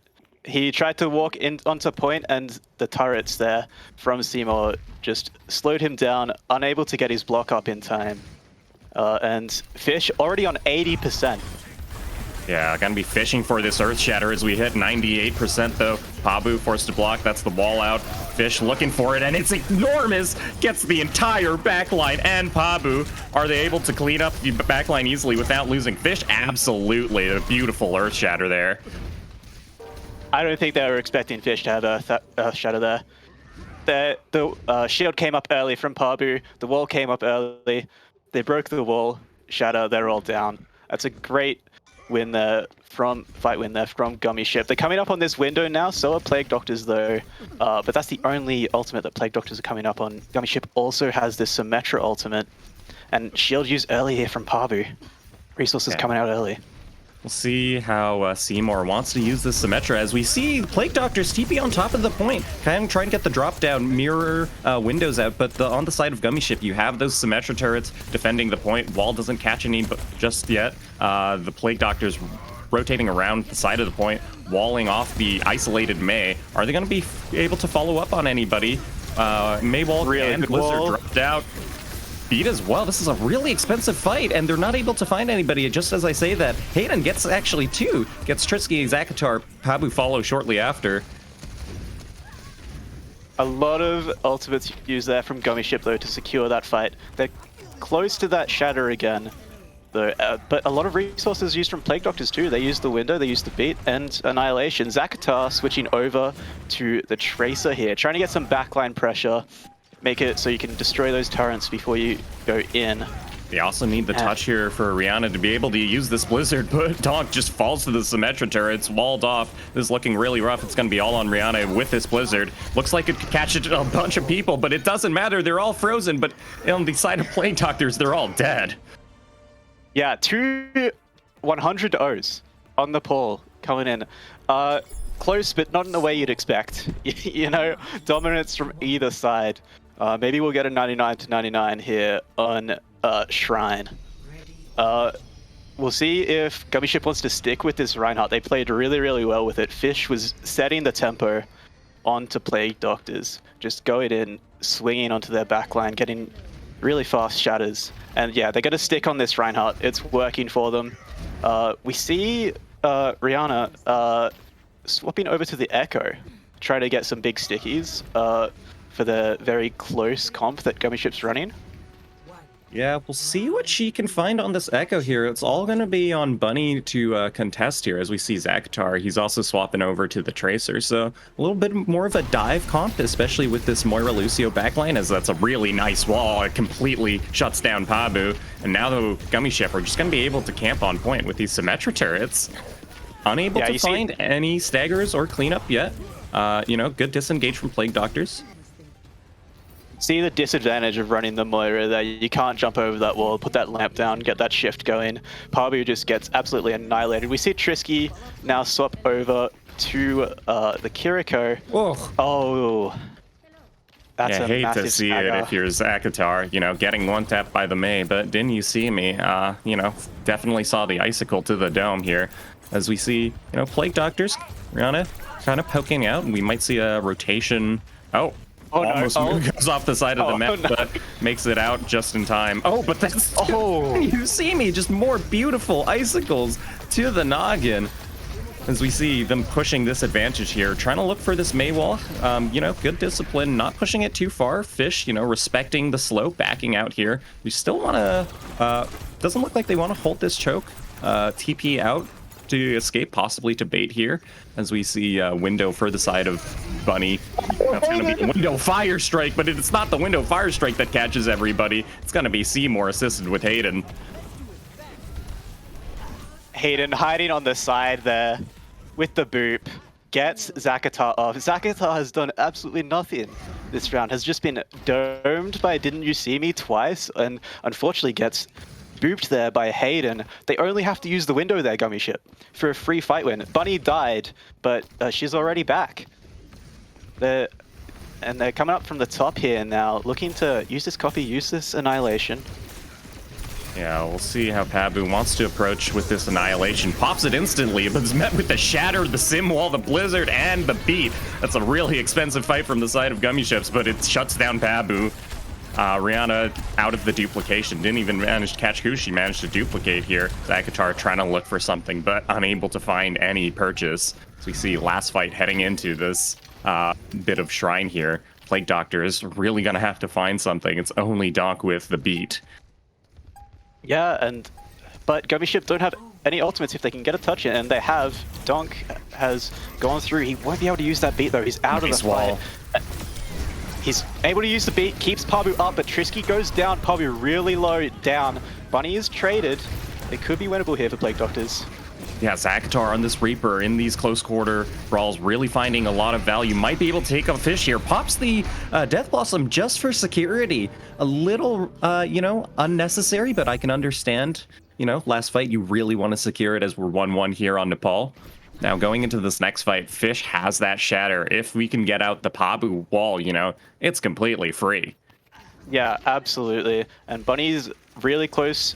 Gonna definitely build up this BAP wall coming in here. They're just going down main, hoping not to get poked out by this Echo. But a really good rotation, fast rotation. They're amping in now, trying to capitalize on this amp speed. Ice block used early though. Fish looking for this Shatter now. A lot of resources forced out, but Fish dies before the Shatter can come out. Donk and Rihanna just cleaning up the rest of the team, and that was extremely well played from the side of Plague Doctors. Just baiting out these cooldowns, getting the Immortality field out, getting the Ice block, and now they have ultimates to work with. Yeah, and Trisky, even though it was a pretty good Shatter from Fish and he died instantly Suzu'd, everyone was right back up, able to capitalize on the fact that there's no main tank to protect them. And Plague Doctors, again, coming up on a lot of ults here now. Did you see me? I think this Blizzard has to be really clutch to stop this annihilation from Pabu. Pabu, though, they're just going in. The Blizzard does catch Pabu, and they're down. Rana follows to Seymour next as we see Zakatar trade out Bunny, but traded out themselves. The beat helping Gummi Ship sustain, and this is going to be Nepal for the side of Gummi Ship. Yeah. Fantastic. Fish makes a swap onto the Ramatra there. Oh, good wall to stop Pabu from getting in there, getting a touch. Gummi Ship using that Reinhardt to just play really, really fast, out-tempoing Plague Doctors. Pabu wasn't able to bait like he was on the first sub-map, and we're going to see Hayden coming in here with Player of the Game. Fake Player of the Game. Of course, Hayden gets a fraud Player of the Game. As we see a very mechanically intensive Player of the Game from Hayden here, he spent a lot of time in those aim trainers. But, that was an incredibly good Blizzard from the side of Didn't You See Me? That Blizzard stopping the annihilation in its tracks and really just granting Nepal for the side of Gummi Ship. A nice little comeback after losing that first round on Sanctum, it was, I believe. Yeah. Yeah, Pabu nearly got out of that Blizzard. Just barely didn't. If he was able to get out of that, would have been able to just block, keep that going until the Blizzard went away, but unfortunately wasn't able to get out of it with the speed boost. So yeah, he went down, and it could have been a different fight there. Didn't You See Me with a great Blizzard perfectly placed so that he could protect his backline. And we are going to have a sub come in here. Pyojin coming in for Rihanna.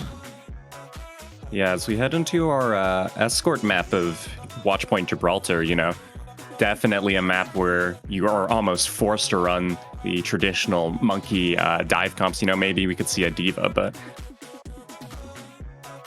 yeah, no tank substitutions, so we are probably going to see monkeys coming out from both of these tanks. I think in this dive matchup, I am going to favor Plague Doctors. I think Pabu is really, really good at taking space.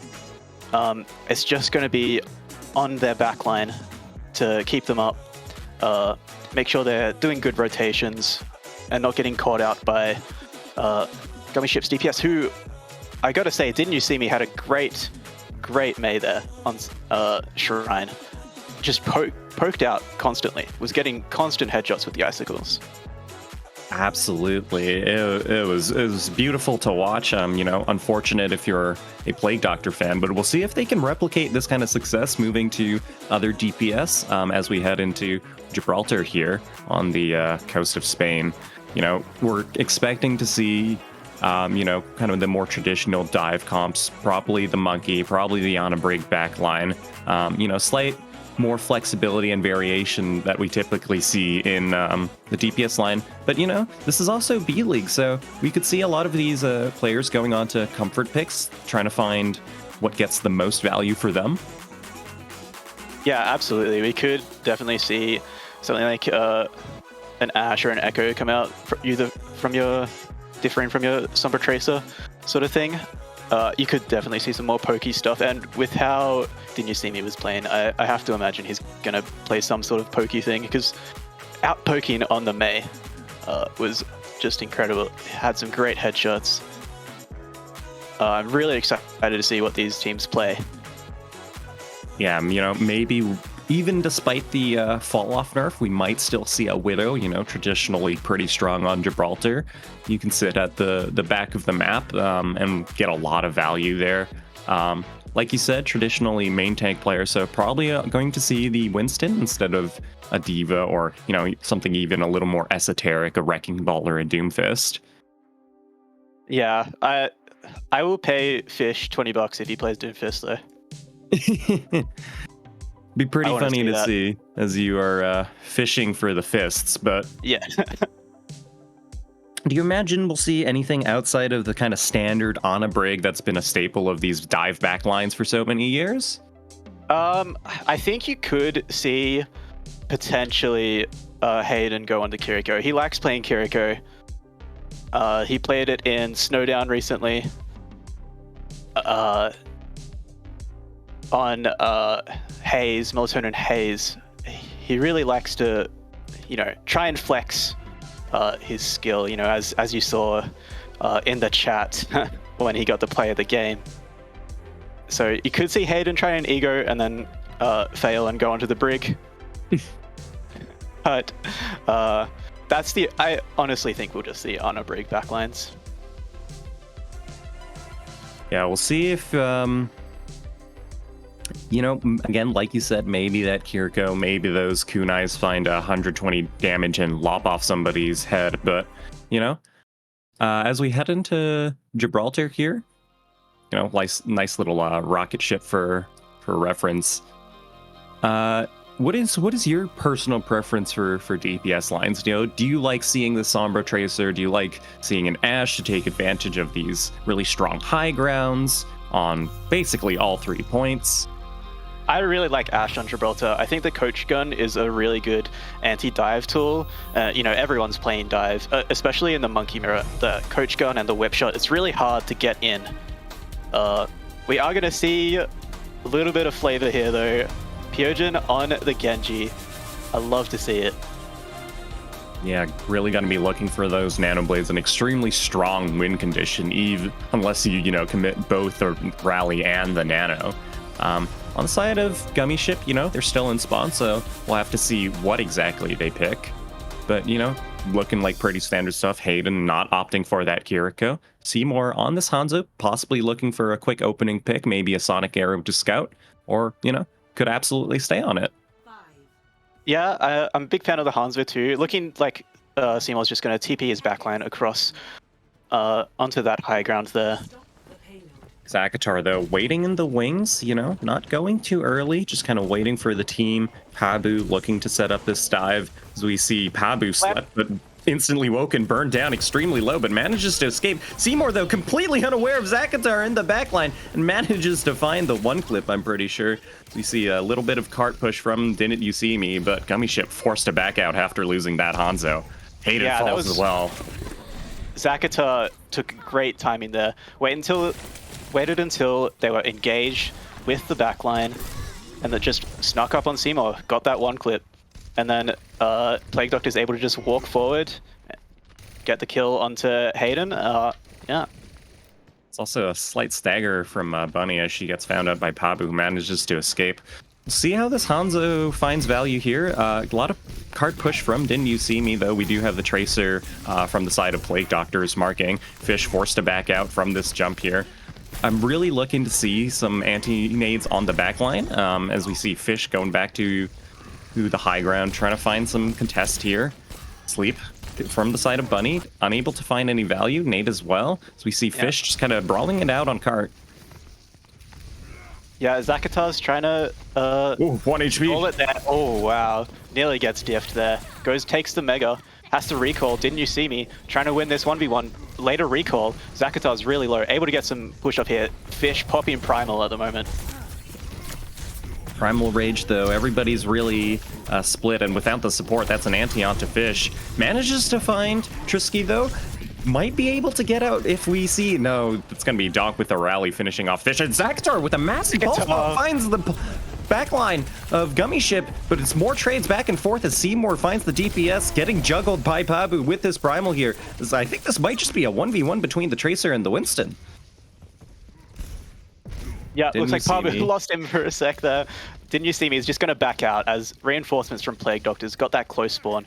A lot of ults, you are actually pretty much just the primals and the rally there from Plague Doctors. Pyojin gets an early pick onto Didn't You See Me. Pabu Yeah, going it's gonna in. be Gets a hated. nano onto Fish, who gets left. It's just Pyonjin on this Genji, finding these dash resets.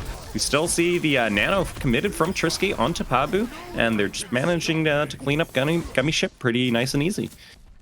Yeah, not a fan of that nano. They had Nano Blade waiting in the wings there. They were 2 picks up when they used the nano there, I think. So a bit of a wasted ult there. Pyojin's going to have to go in with a dry blade here, and Hayden's got that rally, can easily stun, get antied. Pyojin's not going to have a good time on this rally, on this blade, I don't think. Yeah, perhaps a bit of an overcommitment as we see Pyonjin looking for this blade. They're burning down Fish on the side of Gummi Ships. You know, they've have Seymour swapped on this Cassidy's now, so he might be able to find value with that magnetic grenade. Zaktar, though, falling extremely low. Didn't You See Me as well, but manages to get this mini as we see. Oh, beautiful combo from Pyonjin. Rally popped out from the side of Hayden, so Pyonjin just has to wait out this. Can't wait it out if you get shield bash and stun, though. Seymour finds the melee kill onto Zaktar, and this is just going to be cleanup from the side of Gummi Ship. Yeah, really good rally there from Hayden, and they walked forward with it, caught Pyojin out of position there. Despite losing Didn't You See Me first, they just stabilized. Oh, a touch coming in here from Plague Doctors. Pabu's really low, close to both Nano and Primal Rage. Fish slept, but Pabu goes down 1% away. Seems like Plague Doctors, they're waiting for this Nano Blade, but it's not going to come as Seymour just cleans up everybody with a Deadeye. Gummi Ship managed to cap A. You know, I think that might have been a little bit too patient from the side of Plague Doctors, you know. They caught the plague of waiting around for that combo when you really wanted to just get this contest and get that fight over, stop Gummi Ship from capping A. As we see now, Gummi Ship not in control of the ship up top here. Plague Doctors sitting pretty on it. Lots of ultimates available on both sides as Plague Doctors now. They have that Nano Blade that they've waited so long for. Pabu's really low though, has that primal, just waiting for the heals, not getting them. There we go, finally coming in. Donk pops the rally to try and live. Fish overextending there. Zaktar gets the cleanup. And they won't even need the Nano Blade, they can save it. They might not even need to use ults here. Zaktar trying to get the cleanup, has to recall out. Yeah, you know, good discipline, not committing any more ultimates here. As we see Plague Doctors once again in control of this ship, looking for this Nano Blade. It's really going to be on Bunny to find some sort of really good, as we see Pyonjin going in with the Nano Blade, instantly cuts down the back line. Slash, dash, what we find more, turns Fish into mash. Seymour manages to escape with his life, but, you know, really expensive, though. We also saw Donk and Pabu commit their ultimates as well. Yeah, bit of an overcommitment there from Plague Doctors, and Gummi Ship coming up on High Noon, coming up on Nano. They should be able to just get Fish nanoed up here onto Dropship. Going to be hard to get up there. Nice nade. Nade goes out. Both nades going out, but Trisky's finds value. Unable to get the kills. Bunny was on 1 health. Pyojin looking for the kill here onto Seymour and just executes. Nade onto the side of Fish, though. Or, sorry, Nano onto the side of Fish. See what he can find. Zaktar, though, finds a Bunny with this Pulse Bomb. Manages to get that a limb. Really nice for the side of Plague Doctors, as that's a really nice ante onto Fish. Falls shortly after. Didn't You See Me? Manages to get out. Being hunted by the DPS, though, just makes it back to spawn in time. Yeah, massive nades coming out here from Trisky, really setting up the dives here for Plague Doctors, and then Pyojin and Zaktar are good enough to finish off the targets at the moment. Yeah, she's finding so much value with these nades, though. Gummi Ship have a much more favorable ult economy. We're coming up on this Primal Rage once again. Rally as well. DPS of ultimates available as they're just pushing cart. We're heading into overtime here, so Didn't You See Me? Has to stick on this card and push it. Unable to do much. He's so low. We see Fish all the way in there with the Primal Rage. Unsupported, though, and gets slept We see, hopefully we don't see a C9 there as Bunny being harassed in this backline by Pabu. They managed to get the kill, and now they're boosted by the Nano. Hayden trades out Pyonjin, though. Might see Gummi Ship able to stabilize. It's hard to do so against this Nano Monkey, though, who's also got the Primal Rage, as won't even need to commit it. Just, I thought that was a C9, but I got my sides a little confused, so all is well. Plague Doctors hold just before the doors of B. As we'll be heading into a pause. Oh. Yeah, unfortunately, Trisky fell really low in that fight, wasn't able to get executed, and then Hayden with the rage sort of left Bunny by herself. Pabu just jumped and executed instantly. Hayden trying to get some value, did get some value with the rally, got a kill, but unfortunately Bunny left alone, and we saw the backline of Plague Doctors, they helped each other out. Donk kept Trisky alive with the Primal Rage that Fish was doing, and then Trisky got bored enough time to put the sleep onto Fish. So the backline of Plague Doctors has been really, really strong on Gibraltar so far. I think they're setting up these dives really, really well for Pabu and the DPS to capitalize on. Absolutely. You know, we talk about these. We've talked about the tank matchup a lot. You know, we talk about the DPS who we still see in the kill feed 24/7. But I really want to highlight Trisky on this Ana, you know, sitting on this high ground, finding these perfect fight-winning nades, even when Plague Doctors have overcommitted some of their ultimates, you know, to certain fights. So really good shout out on those Ana nades. Yeah, finding massive value with the nades. And I think you saw Gummi Ship ult cycling a little bit better, but the neutral from Plague Doctors has been really, really good. Just executing on those nades, getting just like the neutral 1v1s you saw Pyojin just execute on the Genji against the 1v1 on the Cassidy. Zakatar getting good sticks. The neutral from Plague Doctors is really, really strong here. We'll have to see if it works on their attack. They do have the advantage of playing on dropship to get easier nades and that sort of stuff. So we'll have to see if, you know, they're just raw skill, which seems to be what they're winning on at the moment, can work on this attack. Absolutely. You know, it's not over for Gummi Ship yet. Tale as old as time, you know. You get held on Jib, but there's always a fuller hold. As you said, you know, as we unpause here, especially on the side of attack, you know, Plague Doctors having a couple of issues with tempo, so might be a little harder to find those nades and find value. So Gummi Ship, based on their better ult cycling, you know, might be able to find purchase here. Oh, we find the reason for the pause there. Pabu's mouse disconnected. I did see that one time when he was trying to battle Didn't You See Me. I thought he just lost. I thought they just lost. Didn't You See Me? But it looks like their mouse has been disconnecting. Hopefully we get that issue resolved. Seymour opting for the Cassidy here, a bit of a more unconventional pick, as, you know, Gibraltar has these extremely long sight lines and these high grounds with Cassidy, unable to utilize that without the mobility and range. So we'll see how it plays out here. Definitely, you know, does a good job of shutting down the diving Tracer, shutting down the diving Monkey with that magnetic grenade, you know, quite a hindrance, if you may. Yeah, I think I'd prefer the Ash, but I don't think there's a problem going with the Cassidy. You know, the right click into the Winston or even just his bubble, you know, it just decimates it. Early Really dive here nice from nade, though. Yeah. Oh, nice. Followed up by Didn't You See Me? Yeah, you know, we were completely lost, but that's a nade that found the backline and helps find the picks. That's going to be really nice from the side of Gummi Ship. Fish forced back into spawn, so Gummi Ship able to hold this bridge still. So we see a bit of cart push finally coming out from Zakatar. Yeah, and you see Seymour just rolling in, getting that right click going, destroys Pabu's shield pretty much instantly. There's a fight going down on part now.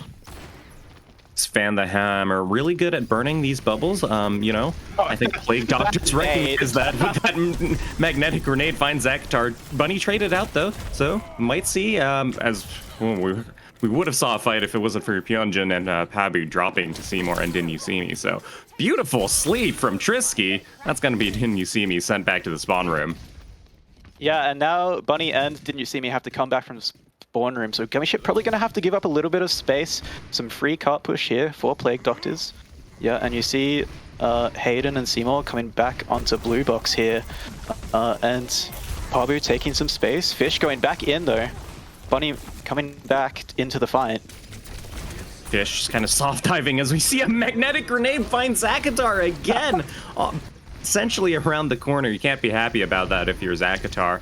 Ultimates available for both sides, but we see Seymour fall to Pyonjin, so traded out. Pulse Bomb doesn't stick onto anybody. Didn't You See Me? Forced to back out Pabu with the Primal Rage, but Pyonjin falls. Fish forced to pop the Primal Rage as well, as we see Bunny here bullied in the corner, being juggled around, but unable to live. Trisky instead falls, and that's going to be good stuff from the side of Gummi Ship.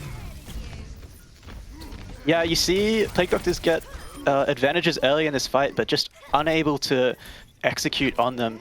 Pyonjin going down was just unable to follow up onto Pabu's really good juggle onto Bunny. Hayden came there, got the packs in time. And Zakatar is sick of getting stuck from these Cassidy nades, which is over to the Sombra. Early rally here from Donk. Nearly gets Fish down, but Nano from Bunny is clutch. Yeah, Rally looking to punish Fish, but Fish instead gets the Nano and punishes Pyonjin in return. That's going to be no Nano Blade for the side of Plague Doctors. I think they're just going to back off, you know? Not forcing anything too much, you know? Still maintaining this high ground, taking that space. Gummi Ship respecting it. Not going in either as we wait for Didn't You See Me? Going in for this dive, though. Unable to find this Ana. Fish forced to back off due to the anti-nade, as we're really looking for Pyonjin on this Nano Blade. Nano out on the side of Pabu, though. Rally in response. Hayden manages to shut down Pabu. That's a really nice anti-nade as well. Seymour, though, slept during the high noon. It's just going to be Pyonjin with this Nano, or with this Dry Blade, but Fish manages to find Trisky. Seymour uncontested on this high ground, just playing Kovacs with a beautiful nade as well from the side of Bunny, and this is looking pretty dire if you're Plague Doctors. Yeah, Plague Doctors just don't seem to be on the same page at the moment. They get some people low and there's no follow-up. Pabu is jumping in and doesn't get the help that he needs from Zakatar and Pyonjin. And now they only have a blade. They're coming up on Primal 2 though. This Dry Blade is going to have to be big. Hopefully they can get an EMP mid-flight here too. Plague Doctors, beautiful sleep. Matched only by a better deflect, but Pyonjin, without that Nano, unable to live as we see trades back and forth. Zakatar, though, coming up on this EMP, it's going to be all on them, but they're unable to find much as we see an unfortunate, little too late EMP from Zakatar, and that's going to be a nice little 2-0 for Gummi Ship. Yeah, unfortunately, Plague Doctors just couldn't get on the same page on their dives. And the Cassidy is able to protect their backline from the pretty much solo monkey dives. Nice little high noon from Seymour. Yeah. Picks up a 3-piece onto Donk as well. Plague Doctors, unfortunately, they might be able to cure the Black Death, but they're unable to cure their teamwork issues. Yeah, really unfortunate, because you saw some great stuff, especially on their defense, with great nades from Trisky, and the follow-up was there. Unfortunately, on attack, just unable to be coordinated enough. I don't know if they were diving too early or if they weren't communicating, but that's a real shame because they had some great moments during this match. Yeah, absolutely. Zakatar, you know, might be listed on as a tank player, but outside of those magnetic grenades, is finding a lot of value on this Tracer as well. But, you know, we can't discount the side of Gummi Ship playing extremely well. You know, Didn't You See Me on that May, on these other DPS picks, Seymour as well, on the Cassidy, managed to find a surprising amount of value. So, as we said, you know, sometimes comfort picks or unconventional choices, you know, get you the win, and that's what we saw for the side of Gummi Ship. Yeah, they played really well, and I think, especially on that defense, you saw the synergy of Hayden and Bunny coming through. They, you know, were able to defend each other pretty well. They got low very often, but weren't able to be executed. Whether that was Plague Doctors not able to communicate, not able to coordinate, or whether it was Bunny and Hayden just having that synergy, keeping each other up, or a mix of both. But yeah, Gummi Ship, great 2-0 victory here to start the season for them. I'm sure they're really happy with that. Yeah, absolutely. You know, it's early in the season, so anything can happen, but you know, can't be upset about starting with a pretty strong 2-0. You know, we did see some back and forth, but when one team was on it, they were absolutely on it, and for most of the match, that was Gummi Ship. Yeah, absolutely. I think really Nepal encapsulates how this went. Sometimes Plague Doctors had some great moments, but unfortunately, in the end, Gummi Ship was just the better team. Yeah, as you know, we'll see some highlights shortly from this match. You know, shout out to all the players for putting up a good fight. I also want to, you know, throw appreciation to our staff here behind the scenes. You know, we might be seeing, or you might be hearing our voices, me and Wooly, but you know what you're seeing is all responsible. The responsibility of the players and the staff. We have Solomon, you know, our league director, responsible for a lot of the tech you see for BPL producing. We've got Hippie Pluto and Mr. Mountain Mike observing, and Pluto also being the lobby admin. Yeah, really very much appreciated. We wouldn't have BPL without these guys. So love working with these guys. And yeah, we're going to go to break now. We're going to be back with the next match. I don't remember what that next match is, unfortunately. Urchins versus the Krillionaires. There you go. The Battle of the Sea. Although we are here in NA, it's going to be brought to you by Bowsy and MFG. That's all for me and Wooly today. Thanks for tuning in. Thanks, guys.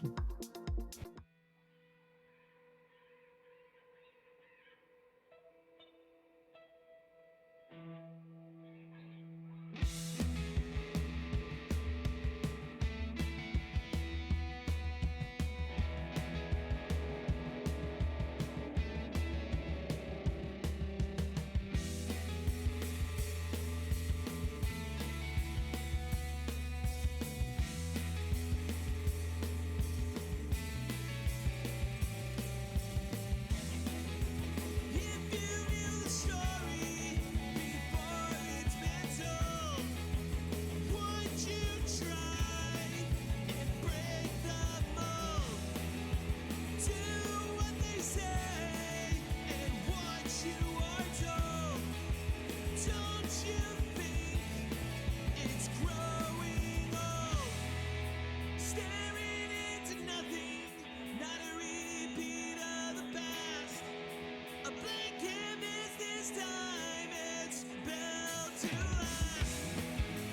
Keep your voice in something, time flies by so fast. I need to know one thing, who gets the last laugh?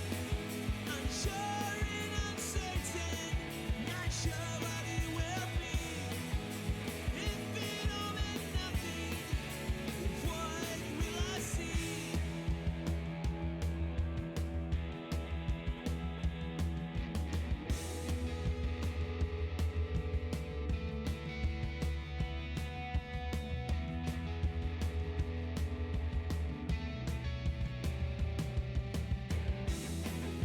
The dreams that you have are coming to pass. Live for them now, 'cause they won't last. Signs of stress and lack of rest. Waking up is the hardest test.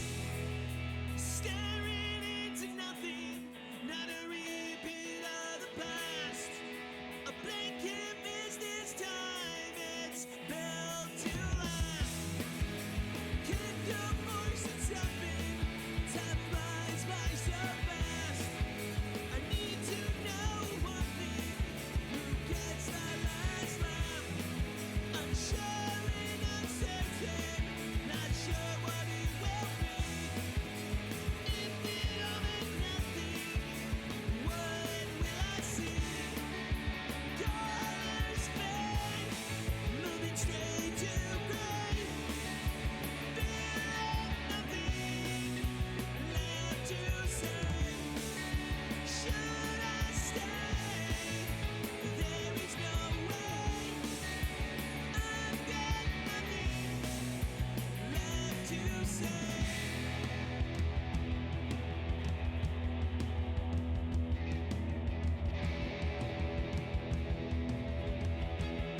Alrighty, we are here officially, BPL Season 5, Week 1. We have a B-League banger for you this evening. MFG here, joined by Bowsy to take you through it. We've got the Urchins going up against the Krillionaires, so truly a battle of the seas.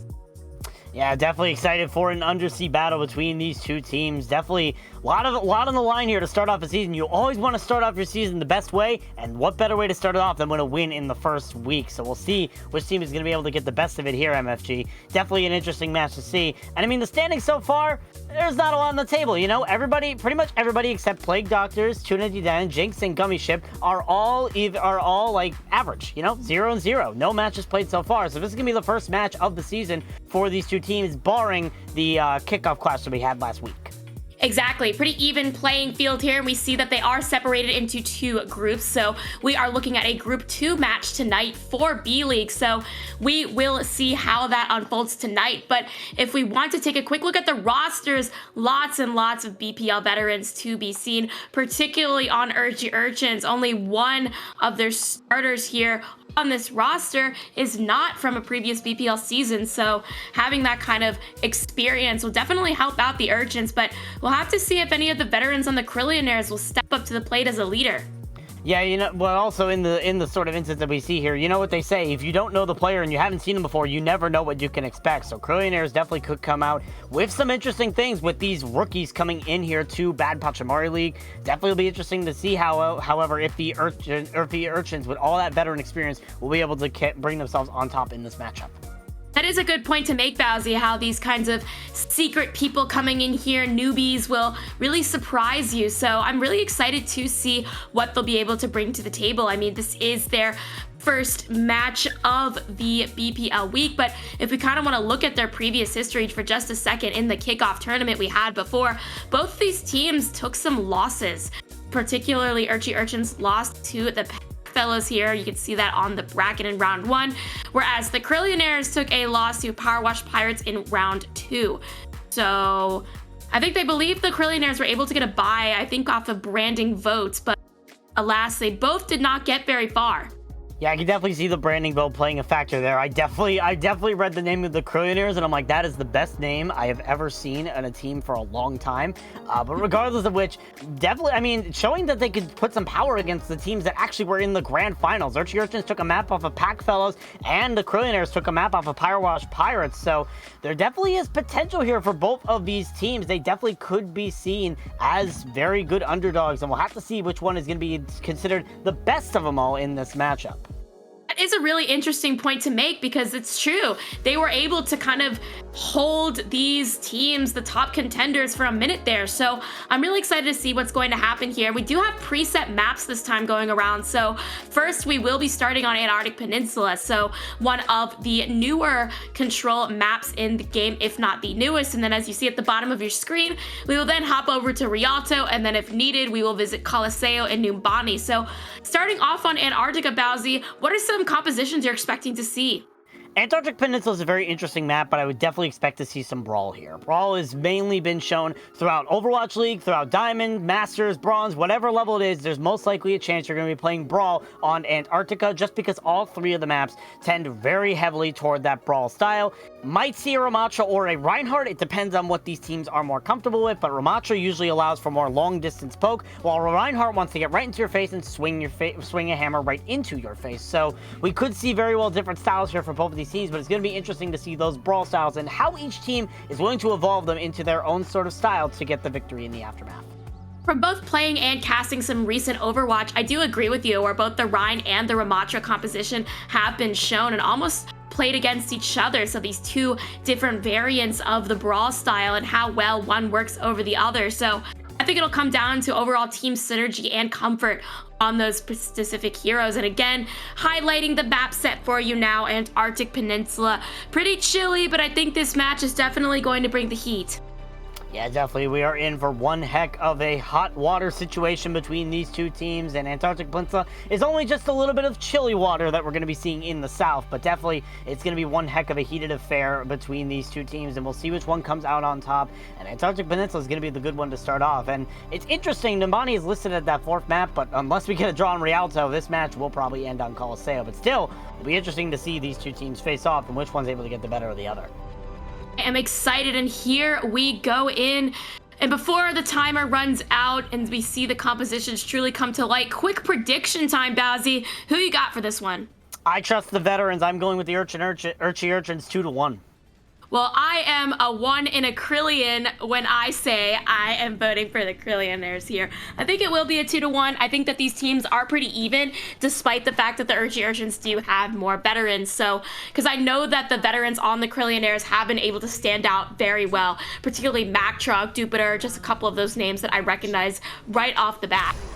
Absolutely. As the two teams come out of the gates, Urchy Urchins are running the Rhine composition, while the Krillionaires coming out on that Ramatra brawl, as I mentioned. A lot more poke, a lot more opportunity there. Mack Truck also running the Symmetra versus Cold Weather's Reaper here. So it's going to be determining on which one is able to get that value. But right now, the Krillionaires just poking away at the members of the Urchy Urchins as they're waiting for that speed boost, most likely from Seal CEO, to come up so that they can engage. But that Vortex field just slowing them down in their tracks. It's just waiting here for Domination to make that move. But here come the fists coming out from Creampod, and already able to get the kill onto Seal CEO, and Mack Truck finishes off Domination as well. The pressure coming out from the Krillionaires will get them in that first point situation. And I think, as you had mentioned earlier, Bowsy, with the Ramatra kind of allowing for a little bit more with that long distanceness, I think that really paid off here for the side of the Krillionaires. But our Urchins are still fighting. Dubu has actually managed to find a couple picks. Yeah, Dubo being able to find those picks could be beneficial here as the Urchins are coming back into this fight. Domination and Seal CEO bringing everybody back. Already almost gets picked out there. Has to use the Ice Block very early, as fast as they could, fast as they can. But still, Urchy Urchins able to re-engage here. That Reinhardt diving right into Cream Quad, and it's going to be Urchy Urchins taking the first cap instead. Really great on Dubu for really holding on to that, because for a second the Krillionaires looked like they were going to take that one with the Ramatra, but Urchy Urchins using the Reinhardt composition effectively there, where they were able to really meet the Krillionaires on the point after they thought they were going to have a successful cap. So almost like luring them into a trap of sorts. And now, as the time ticks in the favor of the Urchins, the Krillionaires are going to have to figure out another strategy here. Mack Truck and Kai both have ultimates to try to get things going, maybe split off the team or just pump in some extra damage. We will have to see how the Krillionaires choose to make this happen. It's going to be up to the Urchy Urchins to try and stop it. They already have used that window from Slimole, as here come the Krillionaires teleporting right onto the point, using that wall into their favor. The Blizzard also comes out from Arwedi, just trying to stop everybody on the side of the Urchy Urchins. But so far, Domination is the only casualty. The Blossom comes out from Cold Weather, finds Cream Quad in the Blizzard that was thrown down by Dubu, and now it's still an advantage here for the Krillionaires. Despite the fact that they don't have their tank, they have 3 picks to their name. All that's left right now is Dubu on that Mei, as well as Seal CEO on the Lucio, but they are not long for this world. The cap's going to go back in favor for the Krillionaires. And finally, the Krillionaires able to make it on here. They did have to invest a lot of ultimates, so in terms of how long they're going to be able to hold this, depends very heavily on if they can execute some kills really quickly and catch the Urchins off guard. Because although the Urchy Urchins don't have anything either, Slimole very, very close to that amplification matrix that will make it easy for Urchy Urchins to engage. So I think the Krillionaires here controlling the high ground is a good idea here, especially now I can confidently say that Ramatra long distance part can be used since they have officially established themselves, so the point has been flipped.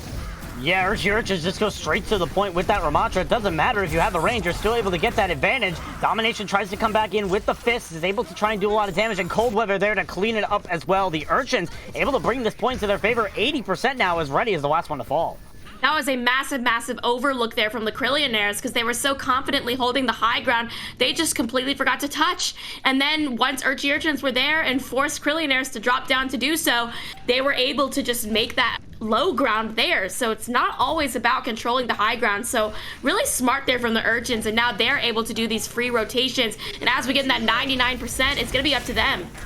Yeah, 99% overtime is triggered here, but the Krillionaires are able to flip the point. The Urchins don't step on it in time, thanks to that window from Slimehole just pushing them forward here. Krillionaires, however, still trying to keep this into their favor. Here comes the beat from Steel CEO to answer back on the Blizzard from Ready, but Cream Quad trying to eliminate the May of Dubu and will be able to. The Blizzard now offline here for the Urchins as the Krillionaires just trying to clean up the point one by one. Domination will fall, and the Krillionaires have the point once again. And this was a really important fight for them to win, obviously, because it was at 99%. And Cream Quad very close to that annihilation. So even though both DPS ultimates had to be invested, they still have a tool in their pocket to use against the Urchins. Although Domination does look like he has it as well, as coupled with Dubu and that Death Blossom available as well. This could be dangerous here for the Krillionaires. It could be very dangerous. The stonks for the Krillionaires might be falling as they teleport straight over to the point, but the giant wall coming in from Dubu separates the Lucio from the rest of the field. Jupiter has to use that beat extremely early as the Annihilations come out from both sides, but here comes that Blizzard from Dubu, lands right up to the Annihilation Cream Quad, and he falls immediately, and now Domination able to dominate the field with that Annihilation, able to get the kill onto Jupiter. Mack Truck also falls. The Blossom from Cold Weather is nothing more than a cake topper as the point is flipped here for the Urchins. 99%, no one from the Krillionaires is able to touch as the first point goes to the Urchins. It was a pretty good effort there from the Krillionaires to try to hold on there. We saw those speedy picks come out, particularly with that Wrecking Ball, but Urchins just able to get the better hand, but I still think that the Krillionaires really made this close. So coming into this, I feel like the Krillionaires are just going to have to be a little bit more proactive and really be more aware, because I feel like that little miscalculation of letting the Urchins flip that point easily kind of costed them there pretty severely. So if the Krillionaires can really hang on to that and hone in on fixing that mistake, I think they're definitely going to take this to a part 3. Yeah, we definitely could see a part 3 here as we're about to start off on Icebreaker here, the ship part with that very weird middle section where the ship is the point is pretty much undercover, but everything around it is all in the open. And both teams running on the exact same thing, except Cold Weather switching back over to the Reaper. So basically the exact same things we saw late toward that last comp. It's going to be interesting to see which team gets the advantage. Both shields, both Vortex fields used. Now Cream Quad going for the Nemesis form, just trying to push in and try to get some pressure, but unfortunately just gets separated out. Krillionaires still looking for that first pick. Domination have control of the point right now when that point will flip in 3 seconds, but the teleport comes in from Mack Truck, and they end up rushing just like a Mack Truck into the faces of the Urchin, but still no kills on either side. The Lucio Jupiter falls extremely low and will fall to Cold Weather though, so now the speed boost out of the picture for Krillionaires, and now the rest of them are all out of the picture, falling one by one. That was a really great engagement from the Urchins. They were able to hold on and take the first point flip. So now it's kind of an opposite situation here where they are now able to really set themselves up. And we see the Krillionaires making some adjustments. Mack Truck now on the Hanzo to try to take advantage of some of these angles here. Yeah, definitely. And the long-range pressure can also be threat to the Reaper of Cold Weather. You have that long-range Storm Arrow, you have the long-range bow, and you also have the Storm Arrows can do a lot of damage to a Reaper in burst damage. But now the Krillionaires starting to move in. The wall comes in there from already, but still nobody caught out just yet. The Krillionaires trying to push forward as here comes the Coalescence coming out from Kai, and Ready able to get the kill onto Slimehole. Now with Duble out of the picture as well, thanks to the parts of this Coalescence just healing and damaging the entire team. The Annihilation thrown in for extra effect as the Krillionaires clean the point for their own. And that was a really I feel like this is an even engagement swap here from both these teams, where one is able to hold, but then the other is able to flip it right back. And I think it hands to the similarity of their playstyles and comp. I mean, right off the bat, both teams are playing that Ramattra, and they're also playing the Ramattra in a way that's very similar in terms of walk in your face and really like spam just centrally. And now Urchins are going to use that wall to spam coupled with that Annihilation. Ooh. You have the window and the Annihilation come out here from the Urchins. The beat comes out here from Jupiter, but he's already in the grave right now. That Blizzard won't be used this fight. Now Jupiter's now out of the fight. Krillionaires having to retreat, but they don't have any speed boost. Still, they will be able to get out with the Urchins taking the point back. And see, this is what I mean, where they really only had to use 2 ultimates there, but Domination's Annihilation just being so present, but so is Mack Truck's Dragon. Ooh, beautiful Dragon Strike. A great Sonic Arrow to know exactly where the Urchins were, and Mack Truck slamming his face right into the entirety of the Urchins. 70% for them, but the Krillionaires back in control. Beautiful, beautiful Dragon Strike. That's what the Krillionaires kind of needed to do there. Catch Urchins off guard was something they weren't entirely expecting, because I think their focus was lying on the central part of this engagement, of course, with domination. And now they're going to be extra careful here, because the DPS ultimates from the side of the Urchins are still available, but are already releasing the Blizzard for the Krillionaires. First Blizzard comes out from already. Dubu also uses their Blizzard, but so far it's 2 picks in favor here for the side of the Krillionaires. Make that 3. Seal CEO in the grave, and the rest of the Urchins back in the grave. The Krillionaires get a hold and a team kill. And now, as we creep into last fight territory, the Urchins, they actually invested a lot there. So they're in a little bit of a pickle where Slimo will have another window, but what else can that be coupled with? Because if you look at the Krillionaires, they've got that annihilation, and we just saw how the Urchins were able to take it with basically just an annihilation. So I feel like that's definitely going to be something to look out for. Oh, Seal! And Mack Truck, of course. Yep, Mack Trucks is just going to be shooting arrows just like a typical Hanzo player, and somehow lands a headshot sometimes. Roll a dice, you'll eventually hit it. Dubu, however, is able to find the kill on the Kai here, so the Krillionaires are down one of their supports, and now already's out of the fight as well here. This might have backfired. That engagement from the Krillionaires might have just backfired. Urchins look like they're going to get the point first, back in their favor. They got a little bit too confident there after Mack Truck landed that headshot, and so Urchins really taking advantage of that. It's what you like to see, where a team is really aware of the other's errors and is able to capitalize on them relatively quickly. And now again, last fight territory, still Urchins close to some ultimates, but Krillionaires already have them at their disposal, and another strike from Mack Truck. But it doesn't hit anything, and Mack Truck ends up falling to cold weather on that Reaper. Not a good start here for the Krillionaires already. Just trying to distract here with that Tracer, but ends up getting found out by Seal CEO, as now the Krillionaires need to try and touch that point before it hits 100. They barely are able to. Cream Quad unleashes the Annihilation right on the point with overtime flipped here, but now both supports are dead here for the side of the Krillionaires, and Cream Quad will be quick to follow. And the Urchins cleaning up the Krillionaires. They'll take first map. That was really back and forth though, but again, Urchins able to get the upper hand. We kind of noticed that throughout this map. They were able to really shut down the Krillionaires in the last seconds there. But I gotta hand it to the Krillionaires. They definitely put out the work. I mean, look at this play of the game from Mack Truck just for an example. So again, this is not going to be all lost here. And I know this is a different format that we are used to seeing, so the next map will not be loser's pick. Again, we are going to re-auto confirmed, but taking that into consideration, Bowsy, what do you think the Krillionaires can do on Rialto to make it seem like it was their map pick?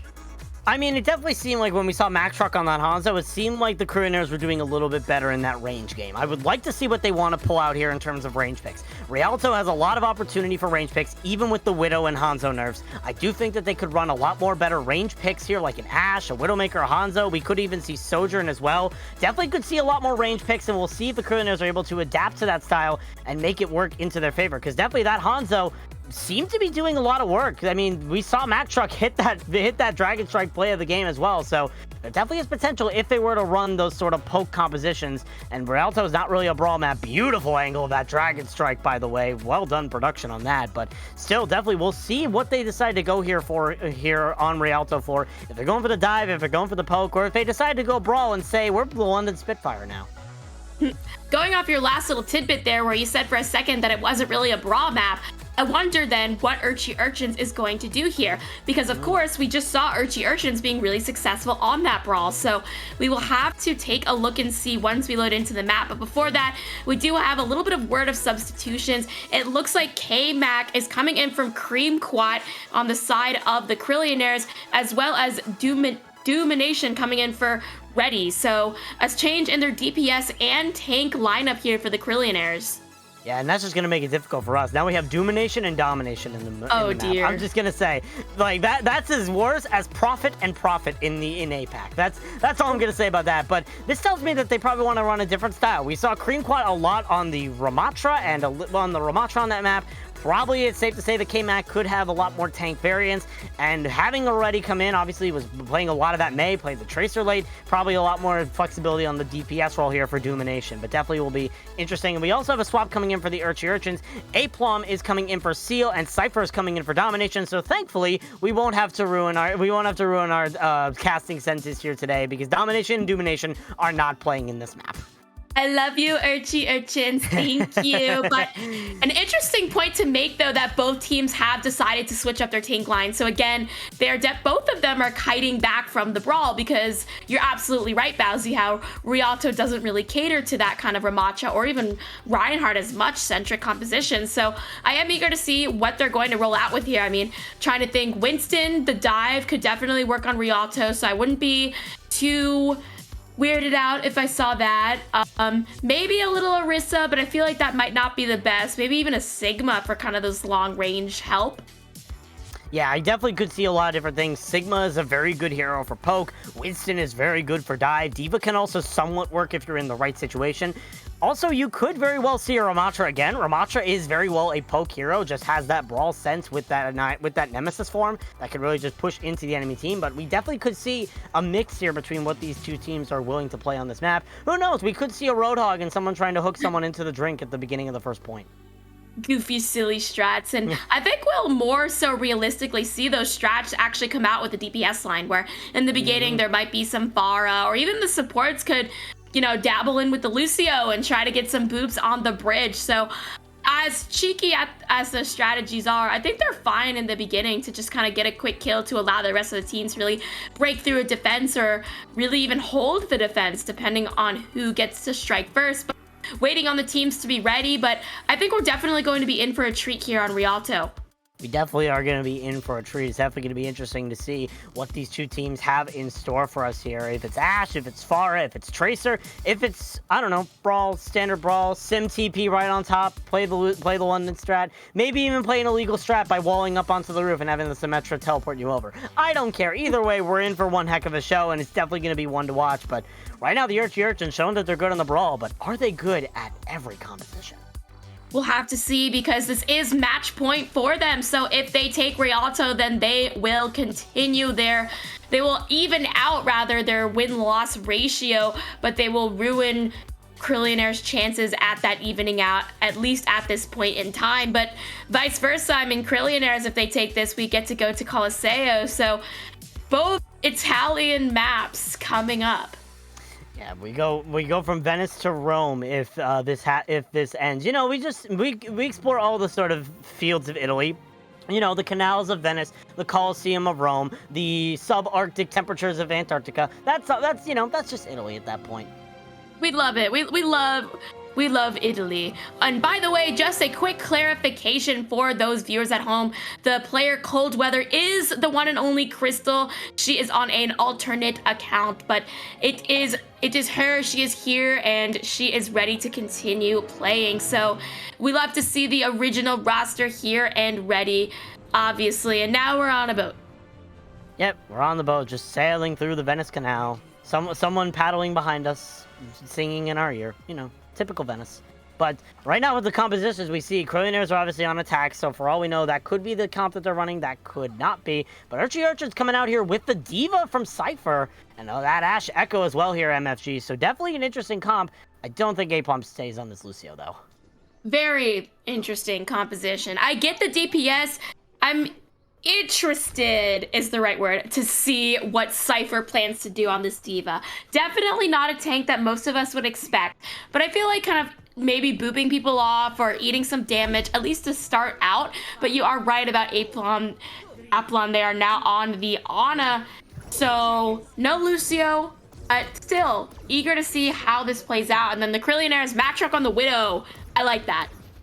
Yep, the Widowmaker from Mack Truck maybe might be going for a quick shot, or no, is walking out on it. So Mack Truck wants to try to hit those headshots, but already has a lot of damage pumpered into them. K-Mac does jump up to the high ground and is assisted there by, I believe, Domination on the Tracer, just trying to pepper damage into the rest of the team as the supports come up as well.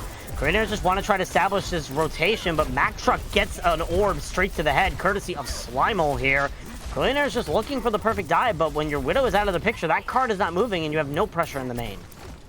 And that pressure really needs to kind of come right now, because if the Krillionaires are able to sneak under this high ground, then it's kind of going to be harder for Urchins to rotate and try to fight that point.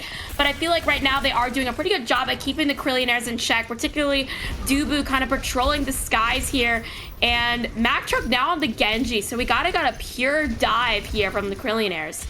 Yeah, Krillionaires trying to dive in, but K-Mac unfortunately falls to the hands of Cypher. Went for a dive, was unable to initiate on it. Domination also falls here to Dubu, and this has to be retreat if you're the Krillionaires. This Genji is just going to deflect a little bit of bullets, but will get shut out in the end of it. And Urchy is able to hold here for the first minute and 15 seconds. I feel like it's going to be a challenge for the Krillionaires to execute this dive because I feel like the high ground presence of Urchins is pretty well protected here. And now Dubu using the duplicate onto that Winston, kind of again solidifying that the Krillionaires are not going to be able to attack just yet. Yeah, the duplicate coming out here from Dubu, probably just to save their health pool, but we'll be able to unleash that Primal Rage. Jupiter misses the sleep onto the Winston, but still the duplicate form will be running out here. Now back to basics here with Urchins just trying to set themselves in a good position. Domination looking for a flank, almost gets found out and will get killed out here by Dubu, courtesy of that beam. Dubu, however, will fall to Mack Truck in the aftermath, and the nanoed Winston of K-Mac is now in the backline, has to unleash the Primal Rage because they were taking too much damage, and that damage just came back to bite. Aplom able to get the final kill there onto K-Mac, and now it's once again another retreat here for the Krillionaires, but they were able to push that card a little farther than they had it before. It did look a little bit dire there for the Urchins. Everyone was really in the back, but the kills kept coming in. I mean, Aplom really getting one to help seal the deal for his team. And Urchins have 4 ultimates on the board. The Krillionaires do have a lot to work with too, but notably I'm looking at Matrick with the Blade because he has to make the decision on whether he wants to wait for Jupiter to get her nano up or if he's confident in his ability enough to not need it. Same with Domination when he will choose to go ahead and strike with that Pulse Bomb. It definitely will be interesting to see what the move is here from the Krillionaires. Jupiter already up to 68% on that nano boost as the dive comes in here from K-Mac once more.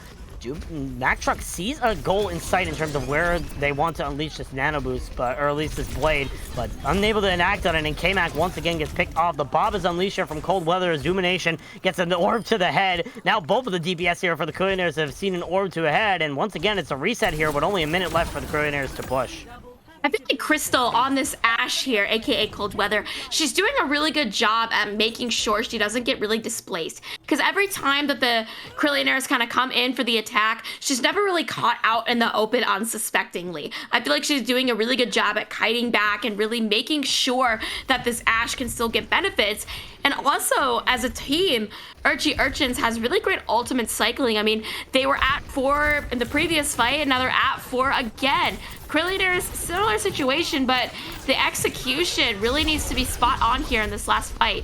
Here comes the blade coming out from Mack Truck. The nano boost is a little late to initiate with it, but still is able to get a lot of value. Dubu duplicates the Ana here, trying to save the Urchins here from sudden defeat, as Crystal has to come back here on the Tracer, but still the Urchins trying to find some stability, and Cypher able to eliminate Mack Truck. The Genji now out of the picture, does get forced out of the mech, has to use that self-destruct to keep themselves in the fight here, but overtime now triggered here for the Krillionaires, trying to find some stability here, trying to find some more kills, but now K-Mac and Jupiter out of the fight. Domination either has to find a 5k or else this is lost, and Domination will fall, and that card will only move 80 meters flat. The Krillionaires not looking great there on our attack, but still 80 meters is 80 meters.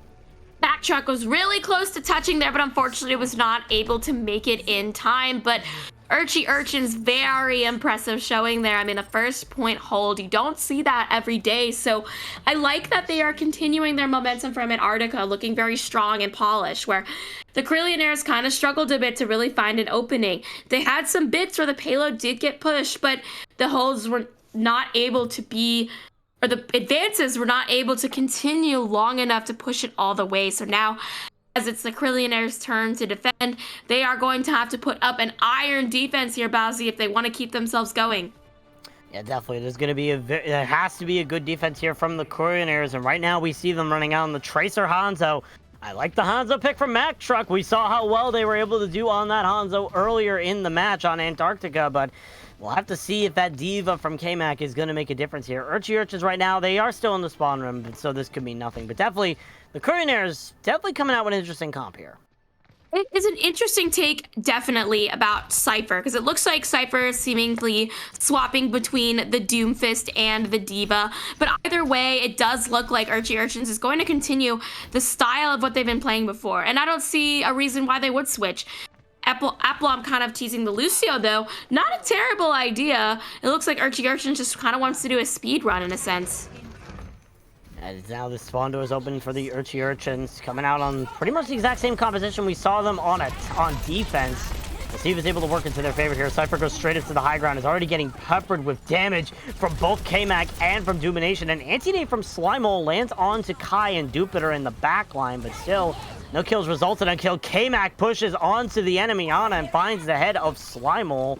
So now Urchins down one of their main supports. Aplom is still alive in the backline, but still we'll have to see as now Aplom gets dashed on by K-Mac. This D.Va's working a lot better here for the side of the Krillionaires as they get the hold here for the first 30 seconds.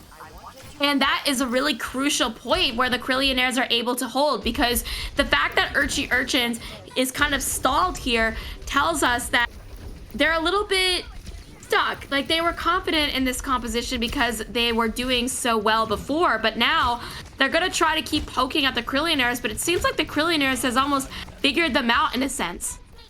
And definitely the Krillionaires looking to try and solve this equation best they can. Cypher goes in for the dive but gets booped off by Kai.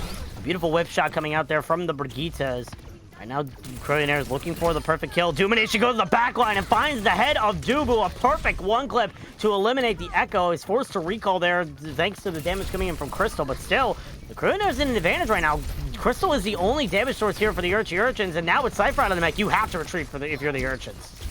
I really like what the Krillionaires are doing. I mean, it looks like a complete 180 from even the first round where Matrick again with that beautiful dragon stripe, and Domination. I feel like Domination, he's really stepping up to the plate here with this Tracer play. I mean, that one clip onto the Echo and just being a generally annoying presence for the Urchins, and they don't seem to have an answer because Crystal on that Hanzo could try to battle him out, but she has to be very, very precise with those arrows, and I feel like Dubu is too focused on the others, on the Krillionaires to even try to take care of Domination.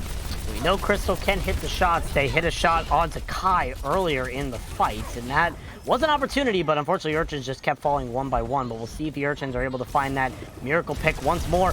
Aplom finds the melee kill on a mad truck. How does Zenyatta get in your backline and kill your Hanzo? That shouldn't happen every day. Now Cypher gets an opportunity to just plow right on top of Jupiter, forced to use the nano boost onto Kai, but now Crystal is popping up in the kill feed, finds the Dragon Strike kill on the Domination, and finds a headshot onto K-Mac. Jupiter also out of the fight as well. The rest of the Krillionaires falling one by one. The Urchins now pushing that card, only 15 meters left. Well, there's your miracle kill there. I mean, we've seen a uptick, I feel, in DPS Zenyatta's in Overwatch so far recently, and I love to see it. But oh man, Cypher. Yeah, that's not what you want to see if you're Domination. Beautiful E coming out there from Cypher. Dubu has to duplicate over to the Moira, but ends up getting pushed out of it. Mack Truck, however, able to get the kill onto Crystal here, and now it's still possible here. The Krillionaires being able to rally off of this rally coming out from Kai, just trying to keep the team alive. They are the sole hero, the sole healer right now. Aplom and Slimole stuck in a small corner, and they will be feasted on by the members of the Krillionaires as they are going to be able to hold here with 30 seconds left in the bank. That was beautiful from the Krillionaires. They played that perfectly. They came in on the aggressive, had the ultimates to do so. Map Truck now on the Echo, so now he's able to patrol the skies, similar to what the Urchins were trying to do. Dubu, though, on the Tracer now, so again, good for the speed, but Urchins, they don't have any ultimates to work with here. They are close, but they're going to have to draw out this fight in order to get them up.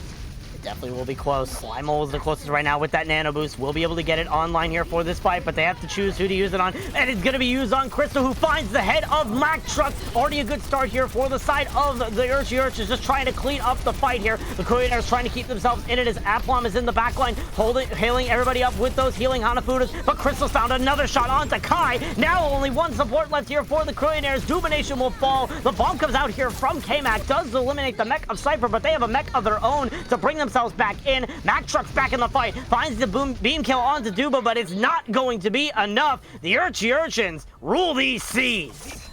Oh man, the Urchins clutched up there. They were able to get those ultimates online, but man, the Krillionaires were so close to doing it. I mean, my heart kind of aches for them because in those last final moments, I mean, I think we all have that collective Overwatch experience where you're doing so well, but then in the last fight is when it starts to crumble. But Urchins again able to come out on top here.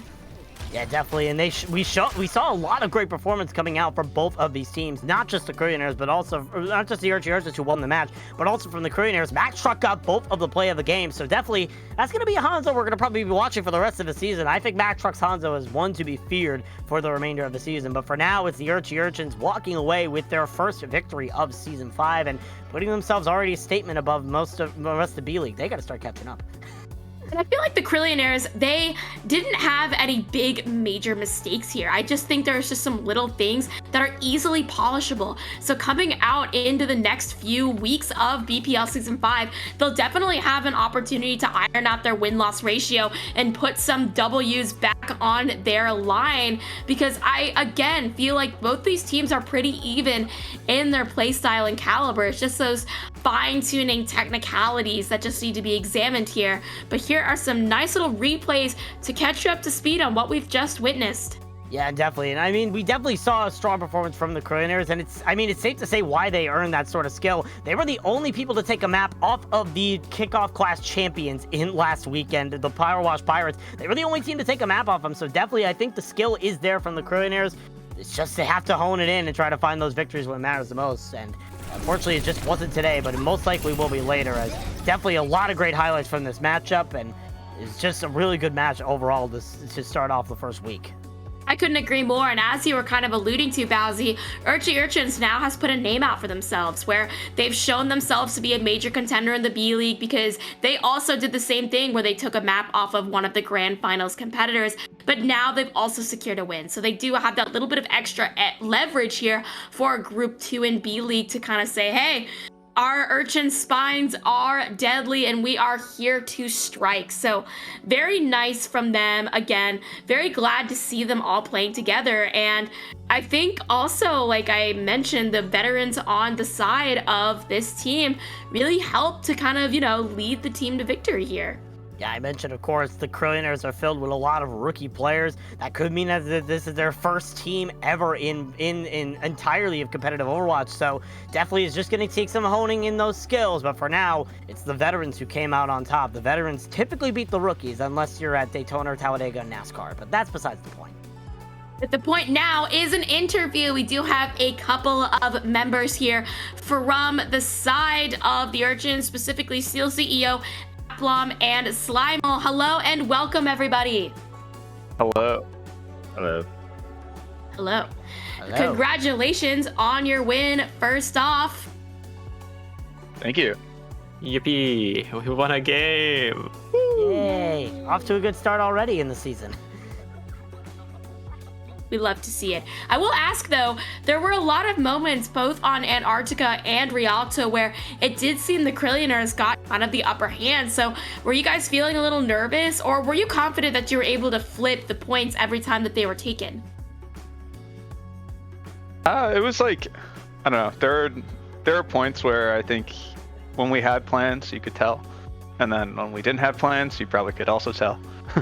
But I think that's just probably what most teams are working on right now. And if we can get that down to a more consistent basis, then we can be pretty solid. But yeah, it was a fun game.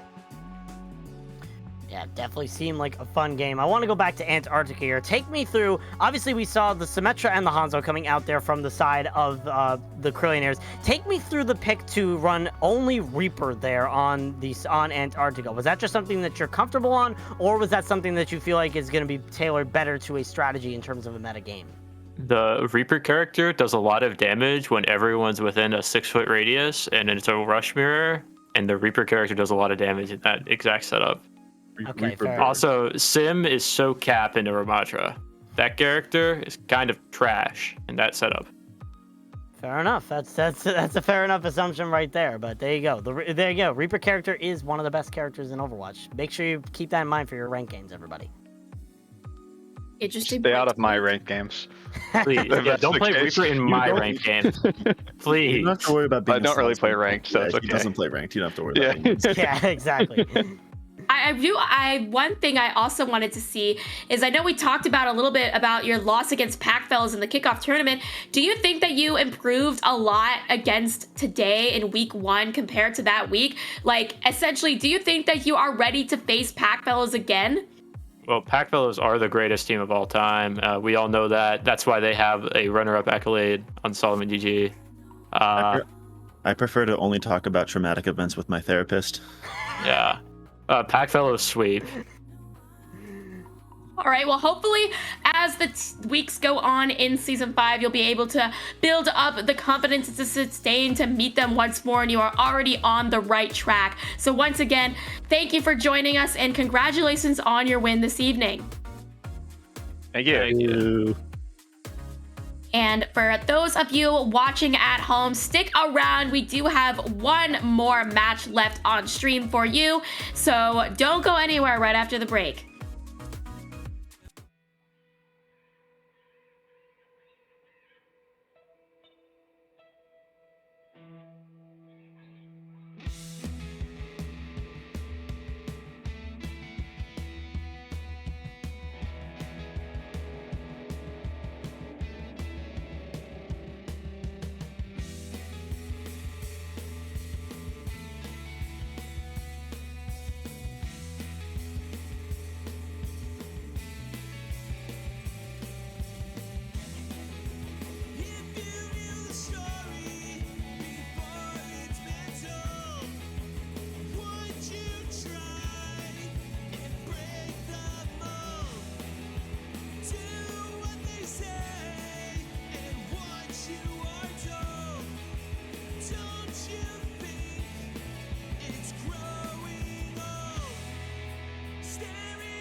Welcome back, everybody, to Bad Pachimari League Season 5 coverage. It's time to cover our final match of the day, an A-League matchup between the Unknowns, no, really, that's the team name, and Frenetic. Bowsy joined once again here by MFG, and this is very much a fun match we're going to have on our hands here, MFG, between these two teams.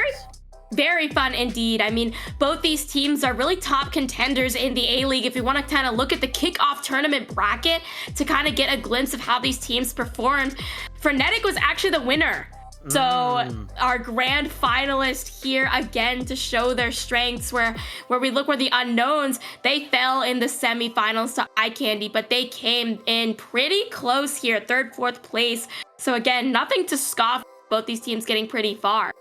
Yeah, definitely. Being able to get that far in the kickoff clash bracket puts you automatically at the top, which can either mean that you have high expectations and you need to meet them, or it can mean that we're just going to be seeing you as gods for the rest of the season. Either way, we're in for one heck of a match, and definitely a lot of veterans as well from both sides here from these two teams. And to note, Unknowns, they actually have 2 players, Mikey and Silvertalls, who have played together before on BPL. So that might allow Unknowns to have a little bit more in the synergy game. But on the side of Frenetic, I know Takugen to be an excellent captain. So I have no doubt in my mind that he's definitely rallied his team up and come ready to play despite having fewer veterans. Yeah, definitely. Fewer veterans on Frenetic, but as we just mentioned in the last match, sometimes those rookies could show up and make an absolute statement for themselves, so we could very well see one of those rookies pop off when it matters the most. It's all going to come down to which team's going to be able to come on the top of this, but definitely one heck of a highball match between these two teams. And we look at the bottom of our screen now to see the map pool. So we do have preset maps this season. So we are starting on Nepal, then working our way over to Watchpoint. And then if needed, we will visit Ishmaransa and Eichenwald. So coming out on Nepal, Bowsy, what are you looking to see here to start the momentum for either team? It really depends on the map. Nepal is one that has 3 different points that can run 3 different things. Symmetra is probably the most obvious one that you would run, especially on Village, and maybe if you want to get away with it on Shrine, you're able to set up the turrets, you're able to have the walls for protection, and you can beam down anybody that walks within 5 feet of your distance. But you also could see very different things. I personally am part of a team, and we run Ramatra on all 3 points, especially on Sanctum, where we're able to rotate around and try to hit the enemy people from the back. So you have opportunities here that you could run. It's just going to be a matter of which team's going to be able to play the right compositions at the right time, and which one's going to get the better of it in the aftermath. And playing the right composition at the right time really leads to a team's adaptability. Like, if they are able to do that, then that's going to really pay dividends moving forward. Because if you keep switching and get the other team off guard and just never let them know your next move, then you're definitely going to have the upper hand here. So I really hope that some of these teams are able to do that. I have faith in both of them, again, since they got so far in the kickoff bracket. But before we get into this officially, Bowsy, who do you think will take this one? It's definitely going to be a close bet, but I have to go with the kickoff class champions in Frenetic. I think that they have a great advantage coming into this. I think Unknowns are going to pull it close, but I think still Frenetics are going to win 2-1. Well, you know me, I am a sucker for underdogs. I feel like people who have watched my cast can practically fill in that statement for me if I just go, Shiza.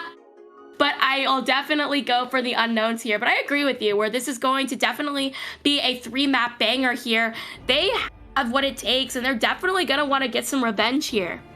Absolutely. As we start off the match here, again, as you mentioned, on Nepal, the first map of hopefully 3 that we get to see in this series. Worst comes to worst, we get to see a fun match on Watchpoint, Gibraltar, and Nepal. But regardless, it's going to be one heck of a series. We'll have to see which team is able to take the advantage here on this control map as the 2 teams are assembling here as we start off on Nepal Shrine. And we now see some very different looks from both these teams. Of course, we haven't started officially, so they might be a little bit of a tease, but I feel like Frenetic is going to keep what they have going, because I have seen this composition a lot recently, where it's that Lucio Kiriko support line, as well as that Junker Queen tank. Yeah, Junker Queen has a lot of sort of survivability, especially with the recent patches that they put on her. Our observers focusing on all of the elephant butts here today, but regardless of which, Frenetic probably going to run out on this composition that provides that insane amount of damage and sustainability. Optical Crash going to be switching back over to the Genji, but Unknowns running out on that Brawl composition, which can provide a lot of sustainability. Ramatra can poke from a distance as well as fight up close. It's just going to be on Frenetic to try and poke their way into this, as Unknowns are currently on the point first with 10 seconds to spare, but here comes that Junker Queen shout just running into the backline, but the wall from Mikey is placed perfectly painless, caught on the other side, and is very well not painless. Now both supports gone from the side of Frenetic, and Unknowns already making a statement. And that Ramatra composition is really good at being just annoying walk-in-your-face power. Like, King quite literally just punching the way through there for his team. And Frenetic still sticking to their composition, so they think that the Junker Queen centric comp will still be able to work here, because it's kind of a style of Brawl and a little bit of Rush. She can have that commanding shout, but it's going to be a little bit hard to try to find these key picks, especially if King is in your face all the time. So I wonder how Frenetic is going to maximize their mobility here, maybe with Optical Crash on the Genji. Well, we see one going from the flank angle here on this Echo. They're looking for a good pick, but Synex already gets picked out here, and the Immortality Field is used to keep up Shoreline Pie. So, once again, Unknowns being able to hold here with this Brawl composition. Frenetic are still sticking to this exact drawing board. I like what one was trying to do there. I think they had the right idea where they wanted to kite around and get someone on the flank, but Unknowns was just able to respond a little quicker than they would have liked. But now, speaking of ultimates, we do see Mikey close to the Blizzard, as well as both supports relatively close to their ultimates. And as we look on the side of Frenetic, Optical Crash and One are very close to their ultimates as well. So it's going to come down to execution here. But Frenetic, I feel like they're going to have to be a little bit more careful.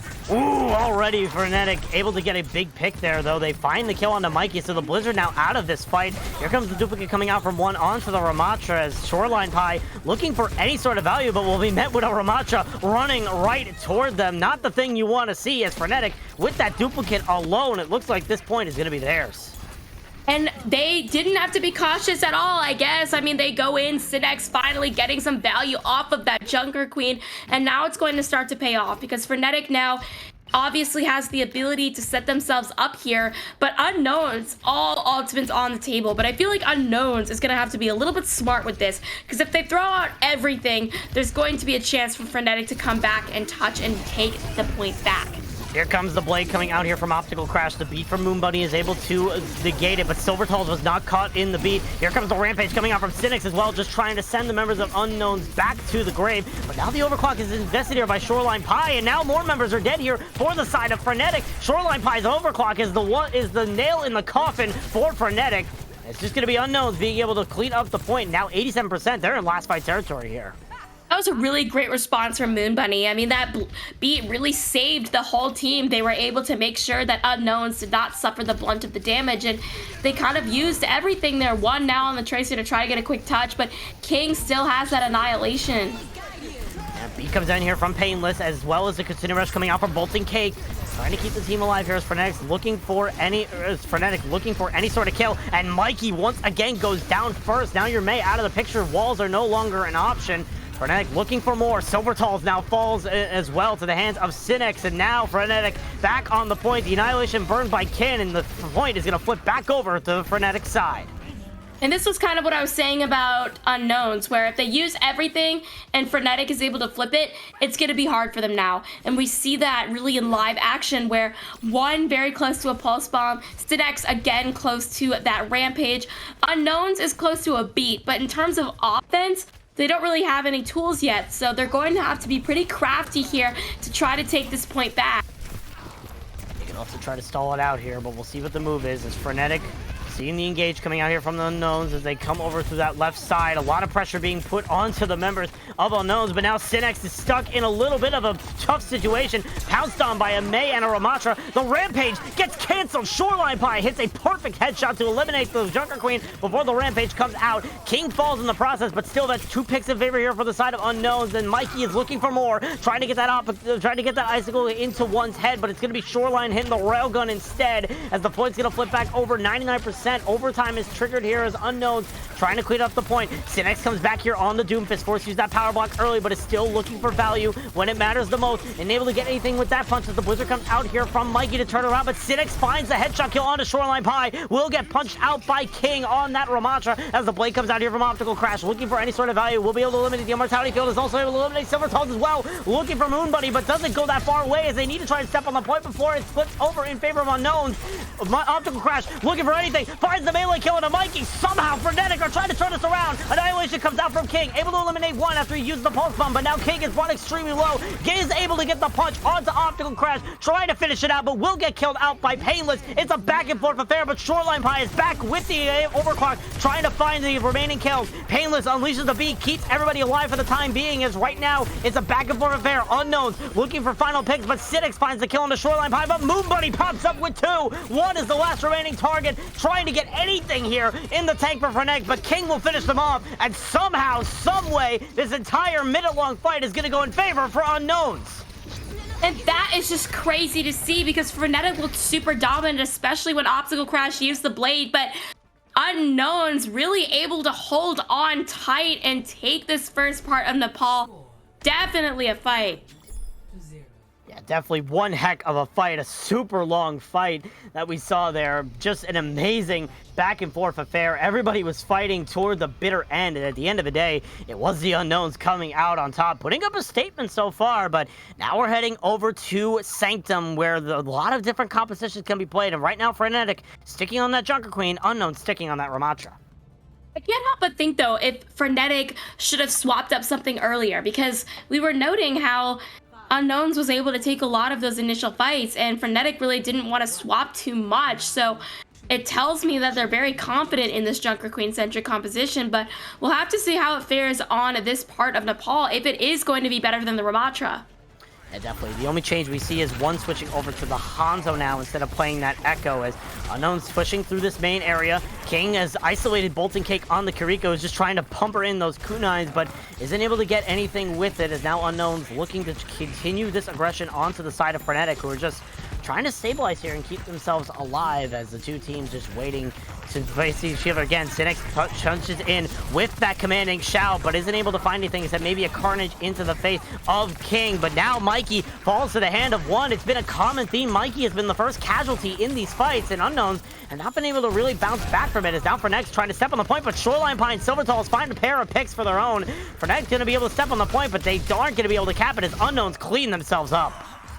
And the fact that despite Mikey falling early, Unknowns is actually able to bounce back and make sure that didn't really spell anything poor for them. But I still will say that Mikey has to be careful here, especially when Frenetic does come back with future engagements here, because they are definitely going to try to do focus fire as much as possible here. No ultimates on the board just yet for any team, but some are coming up pretty soon. So both teams are going to have to be weary about what the other one is building up. But Sinex trying to go out on the aggressive here. Yeah, definitely Sinex looking to try and build up that rampage as fast as possible, trying to push into the enemy team, holding on to Carnage as well, just trying to get as much damage as possible and then force the team into a good position to use that Carnage. Now the team's starting to push forward. Here comes that Dragon Strike coming out here from one, as Sinex finds the kill onto Mikey once again. Trying to look for more, is able to eliminate that Immortality Field from Silvertalls, and now with the tank of Unknown out of the picture and the Rampage from Sinex into the backline, gets moved off by Moon Buddy, but the damage is done. Frenetic get the point back in their favor. Frenetic really invested only 2 ultimates, so not too expensive for them. Bolton Cake does have that Kitsune Rush as well as Optical Crash close to the blade, so Frenetic is sitting pretty in terms of what they can use to try to stop the Unknowns here. But I will note, of course, that oh so scary Annihilation from King. I mean, and coupled with both those support ultimates, but Sinex getting the first kill. Yeah, good kill from Gracie there. Sinex able to get that knife kill onto Shoreline Pie and already turns the fight right in favor of Frenetic. They're pushing really far forward, and Bolton Cake will get the kill into King to establish that. And Frenetic able to get a very good hold here, and already they're going to start putting that percentage farther than Unknowns. I really like how Frenetic is approaching this, because this aggression is not allowing Unknowns to use the ultimates that they have. They keep getting caught out, and they don't find themselves in the opportune position to use them. But again, more time does mean more ults, as is Overwatch, so Frenetic's still going to have to be a little bit weary, but Sinex still doing the work. Yeah. Cynics gets another kill with Gracie. Silvertall's now being the target. Has to force out the beat from Moonbuddy as the blade comes out from Optical Crash, as does both support ults from Frenetic, and they're just going to be cleaning up the fight. Syntax looking for more kills with that Junker Queen. She is a hungry queen, is looking for everything, and Silvertall just left the spawn and is back right in it. See, I think now we're seeing why Frenetic refused to switch off of this comp. I think they just needed to find the space to really enable Synex to do his thing. Because this Junker Queen performance so far has just been able to shut down Unknowns so successfully. And now with this ult rush that inevitably will come out here from Unknowns, how will Frenetic respond with a Rampage? A beautiful rampage, but Mikey answers back with the double pulse bomb. Cynics and Optical Crash both back into the grave here. One is able to get the kill onto Silvertall, but King able to push onto the point with that Nemesis form and eliminate Bolton King. The point will flip over for 97% for Frenetic. Unknowns are still in the fight. That was kind of a nice bait there from Unknowns in a way, because both Synex and Painless invested their ultimates there, and I believe Bolton Kick as well. But Unknowns were able to have that trick up their sleeve with Mikey's Pulse Bomb, kind of luring them all into that one small little area. So I like that from Unknowns, and Shoreline Pie cleaning up Optical Crash. Yeah, definitely the overclock coming in here from Shoreline Pie, able to eliminate Synex there alongside Optical Crash with the normal fire, but Unknowns now being able to stabilize themselves here. But Frenetic, they didn't have to use a single ult. They already baited out that overclock. And now, as we get into that last fight territory, we'll have to see if that bait was really worth it for Unknowns, because one, they have the Dragon Strike to try to clear a path for Frenetic to come in here. Unknowns kind of practically left defenseless. Frenetic looking for an opportunity to try and engage here. Dragon Strike's going to come out here from one as the remainder of Unknowns in that small corridor, but Mikey's able to find Optical Crash before the fight even begins. Shoreline Pie, however, is traded, but now Mikey's been in the backline, eliminates Bolton Cake. Now all that's left is Painless on that Lucio for the heals here for the side of Frenetic, and you can tell the health bars are dripping one by one. Mikey going in a battle with one, but one is able to come out with 5 HP to the name. Will be able to get killed out here by King, as now overtime is triggered. The rest of Frenetic trying to get themselves onto the point here, but it's super close. Optical Crash is back. Here comes a Consider from Bolton Cake as well, trying to find some stability here as they end up falling to King. Now the Annihilation from King just cleans up the point, and Unknowns already making a statement. They take map number 1.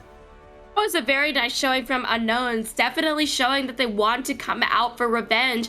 They looked pretty clean and solid, and I think it just came down to the composition, because even though with this play of the game solidifying my point that the Synex Junker Queen did do a lot on the second part of Nepal here, it just didn't do what it needed to do on the first part. So I think that kind of costed them, because of course if that level of play had been present, then it definitely would have given Unknowns a lot bigger run for their money. But now, as we go into Watchpoint Gibraltar, the question remains of, how is Frenetic going to respond? Are they going to continue with this newfound momentum of the Junker Queen, or are they going to try to switch something up?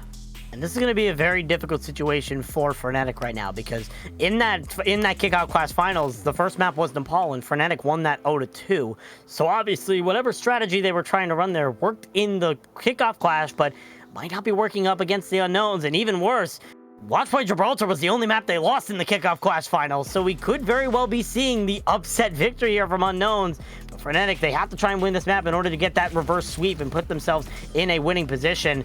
But definitely, we've seen very good skill from both of these teams. Unknown has had a lot of great moments. Frenetic has had a lot of great moments, and both teams have shown their prowess so far in Bad Pachimari League, and they've shown why they were semi-finalists and finalists, respectively, in the kickoff clash. But now Watchpoint Gibraltar is going to be the big decider here. Definitely going to be interesting to see what these two teams decide to do, as we do have swaps coming in here for the side of Frenetic. Yes, we do. The lineup will be Optical Crash, Synex, Tekugen, Bolton Cake, and Typhoon. So the swaps there are Tekugen and Typhoon. So changes to the tank and support line respectively. And as for Unknown, they're going to be running Shoreline, Mikey, Killswitch, Bing, and Moon Bunny. So the swaps being Killswitch and Bing. So Bing coming in for that support, and I believe Killswitch coming in for the tank. So both of these teams are swapping their tank lineup. So I think it is a response to the map, because you mentioned, Bowsy, that Frenetic lost Gibraltar, but so did Unknowns. They lost it to actually the same team, Eye Candy. So they both have a taste of what it feels like to lose this map. So I like how both these teams seem to be adapting. Yeah, definitely. And I just noticed, you mentioned those lineups there. Synex is going from tank to DPS. So, are we about to see a Super Genji moment in the Bad Pachimari League with Synex coming in on the DPS alongside Optical Crash? Definitely an interesting strategy. I'm not going to say it's going to be the wrong strategy, but definitely we'll have to see what trick Frenetic have up their sleeve here for Watchpoint Gibraltar. I'm excited to see it because kind of off-rolling again is one of those never let them know your next move type of compositions where I like how they are strategizing because, of course, Unknowns really got one over on them. And so Frenetic did not come to mess around. And so will Unknowns be able to really detect that and respond appropriately to keep their lead? Because this is match point to remind everybody at home. Yeah, it is 1-2 in this part of the season for Bad Pachimari League, so it is match point right now. So Frenetic need to step up their game or else they're going home with their first loss of the season after winning the kickoff clash. And actually, yeah, their first loss of Season 5. But it's all going to come down to this map. We'll see what Unknowns have on their sleeve and what Frenetics have up their sleeve here with these swaps on Watchpoint Gibraltar when we head into the map very shortly. I will note that it is nice to see that my prediction is paying off. But we will have to see if listen, Frenetic in the comes match back. before, I got my prediction, okay? Fair, that's fair. It's also not over. We still have another map to decide everything. So we will for all share we know, the it could be a love reverse of sweep. predictions. It could be a reverse It very well sweep. could be. You're not wrong. I will not doubt you of that. But we will, again, it all comes down to what we're going to see, how both teams respond to everything that's happening. So again, we see Watchpoint and then Ishbaranza and Eichenwald are if needed maps. So don't know if we will need them at least this week, but still good to have on hand. Yeah, always good to have those extra maps just in the rare event that we happen to go to a map 4 and in the extremely rare event that we head to a map 5 if we draw on payload. But that's besides the point. Definitely will be interesting to see what these two teams come out here on Watchpoint Gibraltar. A very heavy dive map. There have been some teams, most notably recently the London Spitfire, who have been able to run Brawl on this map somehow, some way. But right now we see both teams right now with Unknowns on the defense. They're already showing that Winston composition to start off here at MFG. And I'm happy to see that, Bowsy, where they're playing to the strength of the meta. Because I know sometimes they say, like, meta mirrors aren't exactly the best choice for some teams, but I think in this scenario, both teams do feel pretty comfortable on this dive, and Unknowns being the defenders, they are the ones that are already set up and going. And I like Shoreline Pie on the Ashe specifically. I think that he can get a lot of those nice angles and those shots that are definitely going to make sure that Frenetic doesn't get an early momentum. Yeah, absolutely. Ashe is one of the very few snipers that wasn't affected by the recent nerf, so definitely has a lot of versatility and has a lot of damage as well with that dynamite if you're able to land it perfectly. As Frenetic coming out of the spawn gate will be teleporting over to that high ground, courtesy of Synex. He'll be turning back over to the Tracer here, but definitely interesting to see the Hanzo coming out once again here from Optical Crash. Not the first time we've seen Hanzo tonight, but Frenetic looking for the dive in. Tekogen just trying to look for that perfect opportunity to dive in, but isn't able to find it yet, as everybody from Unknowns is currently set up on top of that box. Now the dive comes in from Killswitch and only finds a lone Hanzo who's just pumping storm arrows into him, but so that card is moving. It's made its way under the car wash here for the side of Frenetic. It's a nice little bit of peel there from Tekogen. I noticed where he jumped to make sure that Optical Crash did not get taken down by Killswitch. So nice response from Frenetic to make sure their attack is still glorious, and Killswitch falling low.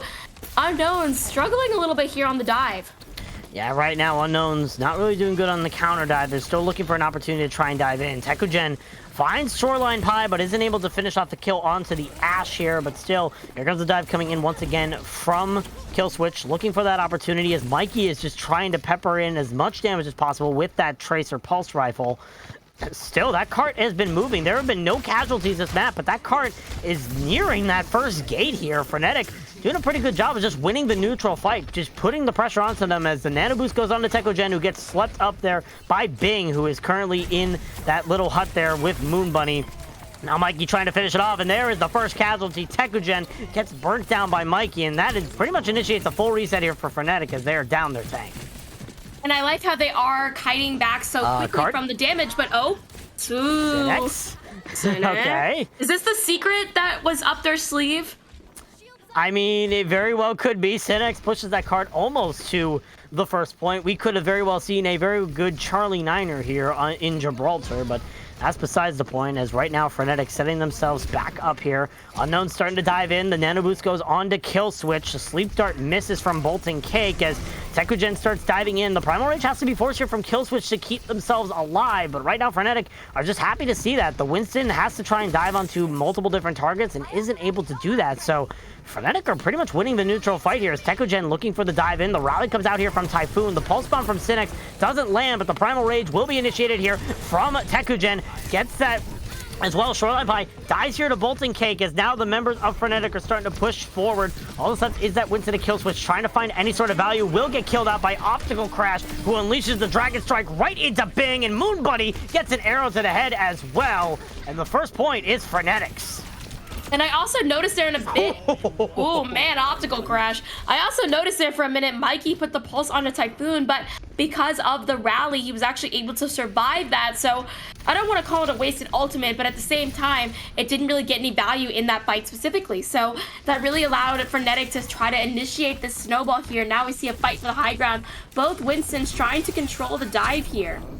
Yep, Sleep goes on to Kill Switch, who goes for that dive onto the remaining members of Frenetic, just looking for any sort of opportunity to dive, but Optical Crash able to eliminate the Bob that Shoreline Pie put forward and try to stop that cart, but Frenetic still moving. The Dynamite does land onto the members of Frenetic, though. Here comes the Nano Boost onto Tekugen as Optical Crash is dead to Kill Switch.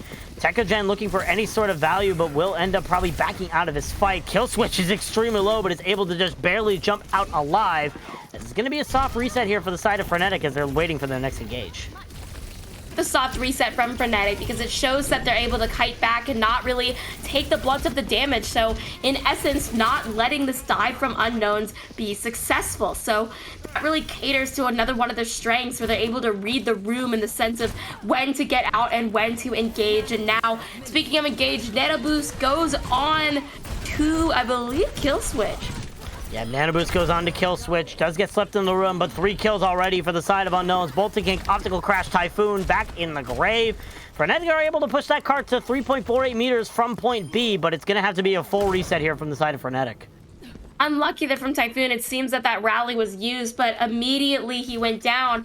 Tekugen, the only one on the squad with an ultimate, so will he wait to see if he could get Bolting Cake's help with the nano, or will he pop it now? Because 2 minutes and counting, you don't have too much luxury of trying to sit there and wait for a plan, but at the same time, you kind of want to take advantage of any combos you're able to get. Maybe Synex is able to get things done with just a Pulse Bomb, so Tekugen's going to be able to hold on to that Primal.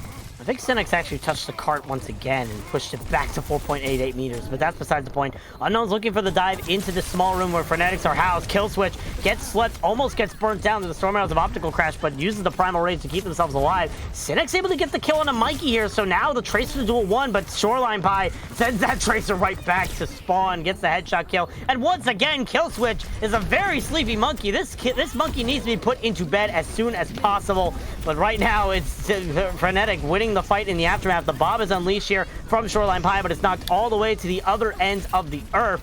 And it's going to be Frenetic cleaning up this point and taking that second point. I really like what Synex was able to do because being on the payload caused the Primaling Kill Switch to avert his attention, meaning the rest of Frenetic was able to escape that narrow room and survive and get the kills. So I feel like it was a little bit of desperation. I think that Kill Switch thought that no one else was going to be able to touch in time. So that might be a little bit of miscommunication on the side of Unknowns here. It definitely is Unknowns right now trying to stabilize here. Kill Switch putting more damage into Tekugen, who dives up to his position. Now going right down there into the face of Frenetic, already getting burnt down, but that's just more in charge for the Ana. Pulse Bomb from Synex does not land, but Optical Crash's arrow does to the head of Shoreline Pie. Now with Mikey out of the fight as well, it's looking like Frenetic are going to be able to push this cart easily toward that final point. And I think they do have a pretty respectable time bank to do it with, where Unknowns are really going to have to come out here guns blazing if they want to stop Frenetic's snowball. But an Optical Crash controlling the high ground and Tekugen at the spawn door definitely going to present a couple challenges. Yeah, definitely. The spawn doors here in Watchpoint Gibraltar different now with the recent updates, but still, Unknown's able to emerge out of them. The Nano Boost is put onto Kill Switches. Tekugen is now out of the fight. Synex looking for backline pressure as now Kill Switch looking to try and engage onto the Brigitte of Typhoon. Uses that long-range lightning bolt to get rid of the Brigitte, and now Unknowns have some stability with 1 minute left. I think that Frenetic got a little bit too confident there, where they were pushed up so far. They kind of forgot about that little spawn advantage that Unknowns now has, and they got punished for it. So now, with that minute remaining, Unknowns, they have kill switches primed to knock players off of the payload, but Frenetic has both DPS ultimates and this time the nano as well. So if Tekogen can get the primal up, that could be a pretty nasty combo to deal with.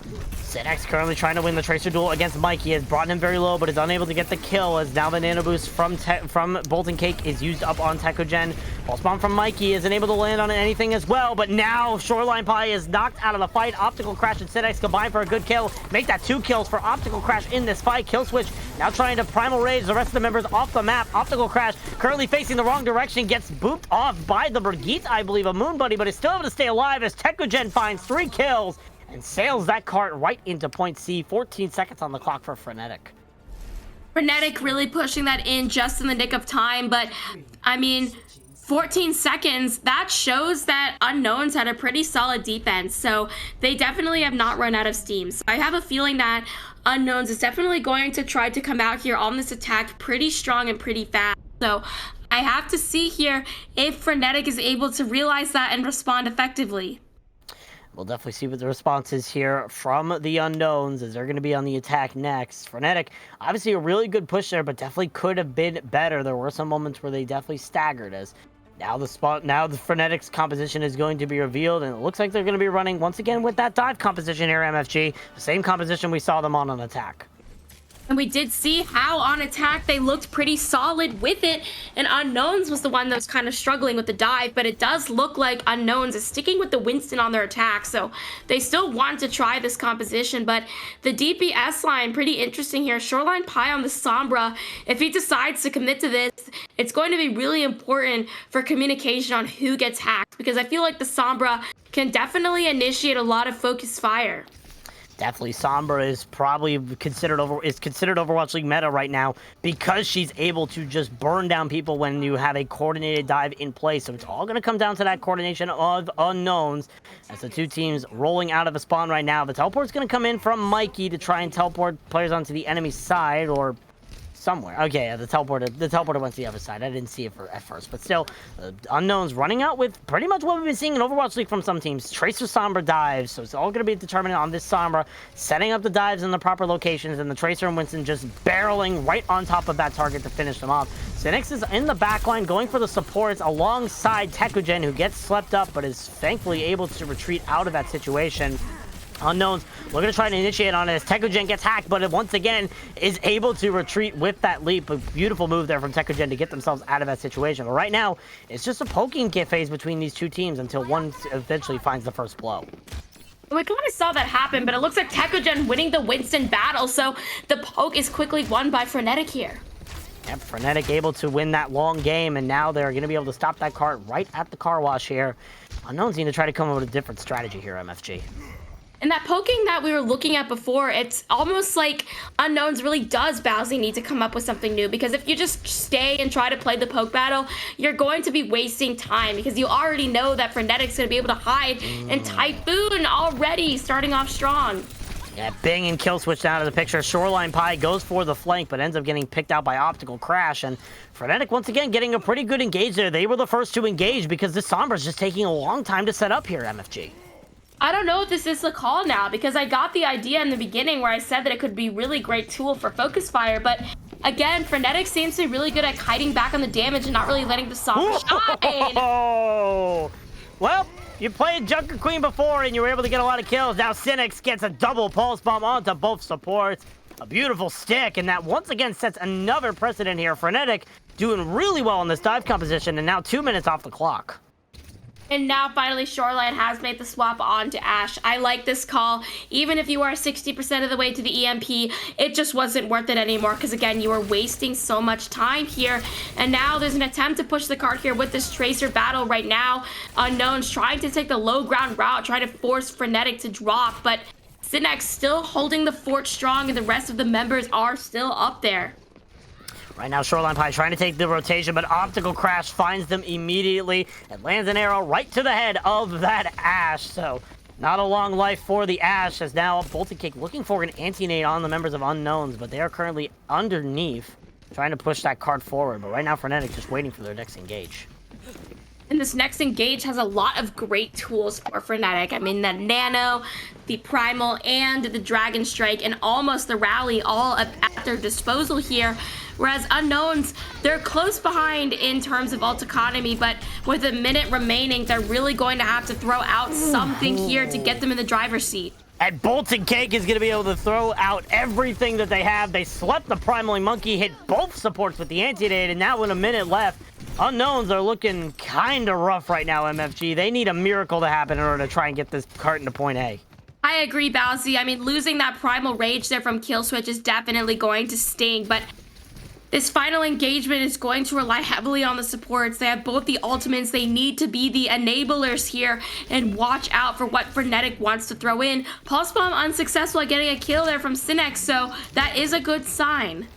Definitely is a good sign here for Unknowns as they're trying to set up the engage here, going right through the car wash again, but Optical Crash knows that they're down there and has this Dragon Strike to separate members if it's needed.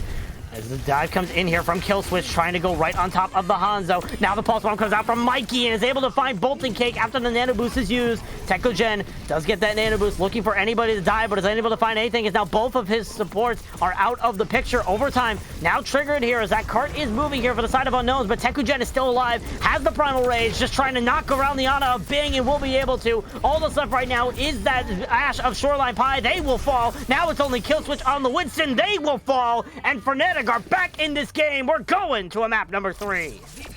Tekogen really did a great job there with that Primal Rage to really take the members of Unknowns off of the card. I mean, Tekogen himself even seems to be surprised there, but we are going to Esperanza, so I love to see how both these teams are fighting super hard. I mean, you said it, Bowsy, in the beginning when I asked for your prediction. You had faith in the squad because they were able to win it all before last week, but at the same time, I mean, the Unknowns, they are still looking okay. It did not seem too one-sided there. I mean, I will say Frenetic did do that 1-point hold, but on the flip side, Unknowns was able to burn off a lot of time. Yeah, there definitely is potential here for Unknowns to try and get the victory. It's going to come down to a push map, which could be the bane of them, but it also could be the final step that they need to claim their first victory in Bad Pachimari League Season 5. But right now, it's going to be very close between these two teams. I feel like the advantage might be in the favor of Unknowns because we're going to a push map, which is mostly based on control. You're basically in a control point that's just a payload. That's pretty much what push is. So we could very well see Unknown being able to make that and being able to make that sort of push happen. But it's all going to come down to what composition they want to run, what swaps they're going to be making, and what we're going to be doing here at the end of it.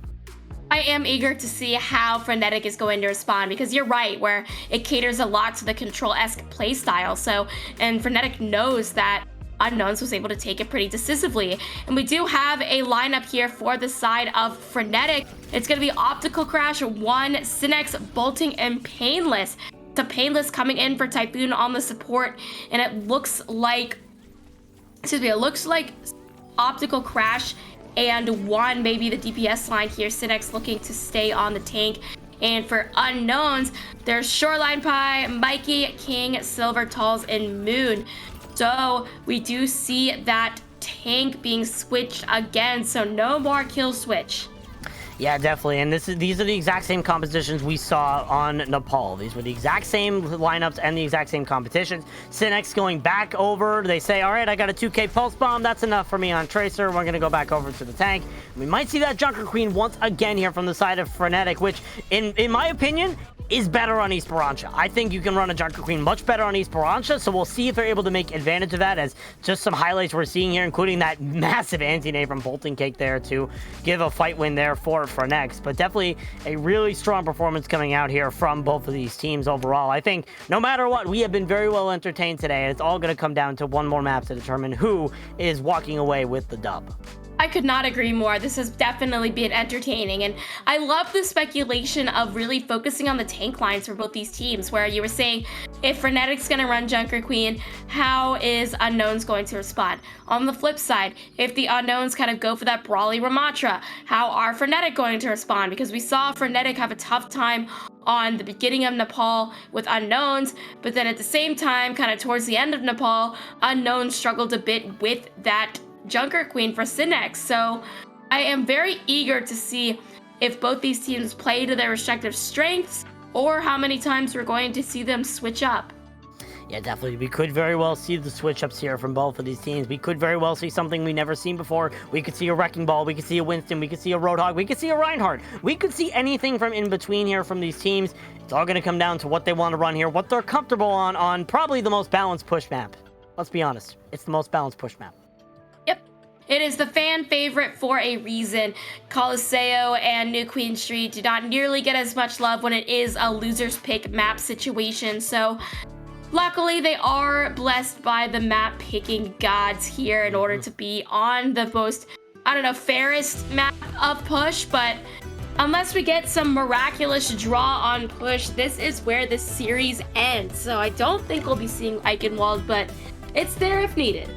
Yeah, definitely. We'll have to see what the play is here from both of these teams. And honestly, I classify the push maps in 3 different contexts. New Queen Street, only the last 5 minutes matter. Coliseo, the first 5 minutes matter. Esperanza, anything goes. I have seen teams dominate on this map and never lose the lead. I've also seen teams make 3-minute overtime pushes and be able to win the map in the aftermath after pushing 200 meters.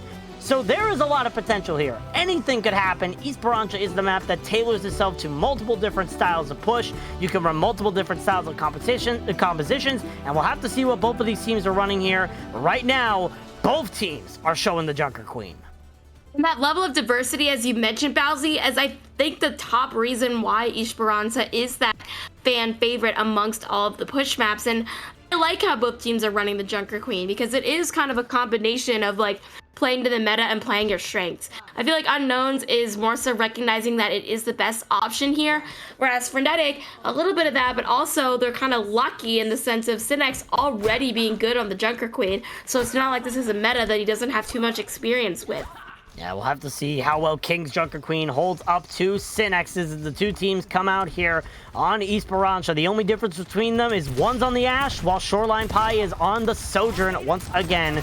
Two teams meeting up in the center right now, just trying to bait out all the damage that they can. Sinex looking for the perfect kill with that knife, is able to get a lot of damage into some of the members, but one is dropped extremely low. Here comes that commanding shout coming out from Sinex, is able to land the Carnage onto Shoreline Pie, but still the pressure being applied here from Frenetic. They will be able to get control of that bot first, but one gets hit with a railgun straight to the head. Already advantage coming out here from the side of Unknowns, and Shoreline Pie is not done. Finds the kill onto Painless, finds another kill on Obstacle Crash with the help of Moon Buddy, and Unknowns are taking that bot back in their direction.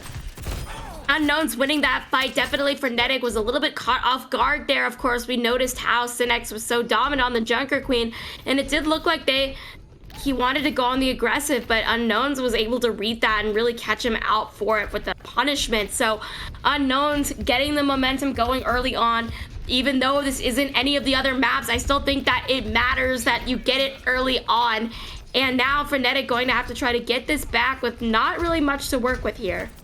Absolutely, it's going to be interesting to see what Frenetic try to do here, as King is going to be pushing right in. Forces the Suzu from Bolton Cake, who has to keep themselves alive to not get hit by Carnage, but right now the damage still being applied in. The Rampage is coming out here from Sinex, and it lands onto multiple members. Moon Bunny falls to it, and the rest of the Unknowns are falling one by one. Mikey is the last remaining survivor, and they will be not long for this world. The bot is back in control for Frenetic.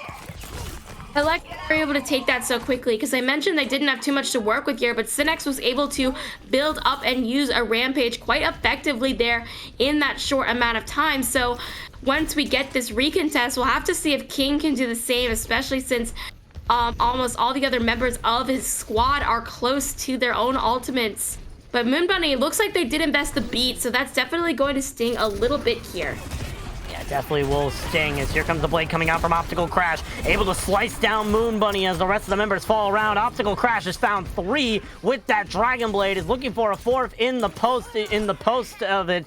Will end up getting the kill onto King thanks to help of Painless, as that bot is going to hit the checkpoint here for the side of Frenetic.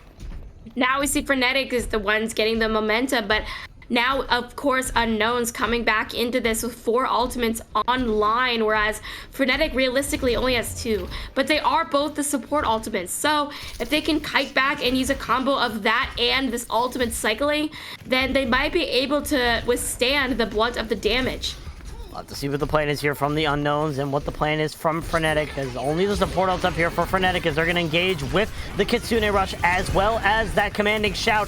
Bolton Cake trying to keep themselves alive from the blade of Mikey, and they will eventually be chopping down that Kiriko, but when the blade is already used up to its max, Optical Crash falls as well as Mikey's looking for a finishing kill on a Painless. Will be able to finish off the Lucio, as now all the members of Frenetic fall one by one. Unknowns clean up the fight and the bots back in their control. And that's one of those things that are unavoidable. You know, the good old alt rush. I feel like everybody knows that pain in Overwatch where you just get spammed with so much powerful ultimates at once. You really can't do anything against it. But Frenetic did try. And I mean, they used both of their support ultimates. So not sure if that was the right play, but I do admire the effort there for them to keep going. But speaking of keep going, Unknowns now popping some ultimates of their own. Frenetic engage here with that Bob from 1, trying to stop the members of Unknowns from moving forward as the overclock comes in from Shoreline Pie.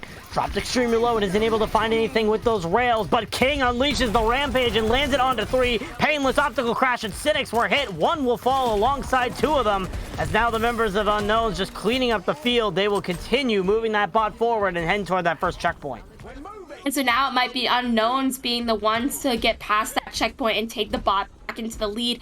Another Rampage online here for Cynics though, so Unknowns, if Moon Bunny can escape and they can drop the beat, then Frenetic would have essentially wasted that ultimate, so that's going to be something to keep an eye on in terms of that execution. It's all going to matter on the timing of Synex's Rampage, as right now Frenetic waiting on the outskirts. As the bot is trying to wait for the checkpoint to unlock, they start moving forward here with that commanding shot from Synex. The bell comes out from the side of Bolton Cake. Silvertolls unleashes the Kitsune Rush as Synex tries to go for the Rampage, but ends up getting shut out by Mikey. That is not ideal in the slightest. King was the only member hit of it, however, and they will end up falling here, but Shoreline Pie has the railgun, trying to eliminate more picks as Optical Crash invests the blade and gets absolutely nothing. The lead is now Unknowns. I don't know if you call that an Ajax or not for the Rampage, but the point still stands that Unknowns is taking the lead and taking it decisively. Mikey with the blade already going on the aggressive here to catch out the members. Yeah, he's going to be able to finish out Painless here, very painfully, as Unknowns just cleaning up the fight, trying to get as much progress as possible by staggering out these kills. Frenetic need a quick reset here, and they have nothing really to do it with except that Kitsune Rush. And that could be a little bit dangerous here because Unknowns, they're close to an overclock. So if Shoreline Pie can continue this kind of aggressive stance here, then Frenetic is going to have a tough time resetting themselves. And so, again, the Kitsune Rush, though, comes out from Molten Cake, so they don't want to wait. Yeah, they don't want to wait at all. Kitsune Rush comes out in 1, switching over to the Sojourn, able to get the kill onto King here, but Mikey finds the backline, able to get the kill onto Bolton Cake. Now all of a sudden is that Lucio Painless for the heals, and now they're out of the picture thanks to Shoreline Pie copying their own overclock. Looking for the kill onto the Genji here of Optical Crash. Will be able to find it, looking for a third onto Cynics, but Cynics has too much healing and too much sustainability on that Junker Queen to die in the aftermath. Frenetic looks like they're going to have to back out of this fight, though. They're trying to contest the bot here with both supports from Unknowns facing them on the other side of the arch, but Unknowns have the closer spawn advantage. Is this really fightable here, as the pause is going to come out here? Unknowns really did a good job from Mikey and Shoreline Pie, that DPS line, in punishing Frenetic in terms of getting into that backline and taking out that Kiriko. So, of course, that's going to throw a massive wrench in your plans if you are Frenetic. But, again, in terms of is this fight engageable here, you kind of have to take that risk of there's 2 supports there, but what if those spawn advantages come back to bite you in the butt? Or what if you get the supports and you go back in and you go really fast? Like, again, weighing that risk and reward. Yeah, definitely. It's going to be a risk versus reward sort of thing. Speaking of risk versus reward, obviously one of the biggest risks is having the temporary disconnect auto pause feature on Overwatch, which, hey, if someone happens to disconnect, that means, hey, you're going to be able to just have them wait in the game. You're going to have to wait until they come back, and also nothing is lost of value. But on the other hand, if someone does not disconnect, that means that you're going to be waiting for them to try and get back into. That means you're just wasting time with these sort of pauses. Regardless of which, heading back into the fight now, Frenetic still trying to look for some sort of engage. Both supports are there alongside Cynic, so it definitely is possible here for Frenetic to push into this, but it's all going to be a matter of timing. King able to land Gracie right into the side of Cynic. Unknown's looking for the sort of engage as here comes the push from Cynic with that commanding shout, but King has found the backline, trying to kill out both the Cake, but those abilities from Kiriko keep them alive. But now, 2 picks in favor of the Unknowns. One able to get the railgun shots to try and equalize here, but it might not be enough. Both fights are going back and forth right now in terms of who's going to get in the lead. Unknown's kind of backing up, but look at this beautiful rampage from Cynic. Yeah, beautiful rampage coming out from Cynic. Lands on the Shoreline Pie and Silvertalls. The overclock from 1 is just there to try and finish out the damage as the checkpoints will be reset here for the side of Unknowns as Frenetic trying to make some sort of progress with 2 minutes and 45 seconds left on the time bank. Again, Cynic showing how great he is on the Junker Queen, using that rampage very, very usefully, getting at least 3 of the members of Unknown anti. But look at what Unknown has to come back into it. It's going to be an uphill battle for sure for Frenetic to find the lead. Definitely is. Now Unknown starting to push in with that commanding shout. It's a 3-man rampage coming out. The beat comes out from Painless, but it doesn't land under the DPS. Now both DPS out of the fight here for the side of Frenetic, and now Painless is going to fall as well. Unknown's being able to clean up the fight with only 2 ults used, the Rampage and the Blade, and they still have both support ults and that overclock. That is very unlucky, of course, to lose your DPS, and especially after you use the beat meant to protect them. So again, I feel like that's an unlucky. I don't blame that on communication or anything. And again, Unknown's able to kind of separate the team like that, again, showing their ability to really shake up what Frenetic is trying to do here. Where, speaking of what Unknowns is trying to do, taking this bot further and further with both support ult and another overclock already invested.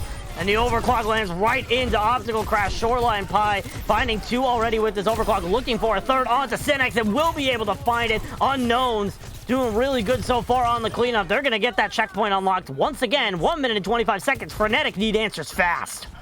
Answers fast is definitely the name of the game. Optical Crash does have a blade coming up, so that will be the game changer, but he needs to take care of Moon Bunny because that beat that they're holding on to will be the anti-blade mechanism for that Unknown squad. So it's going to have to come down to that really finite execution. Oh!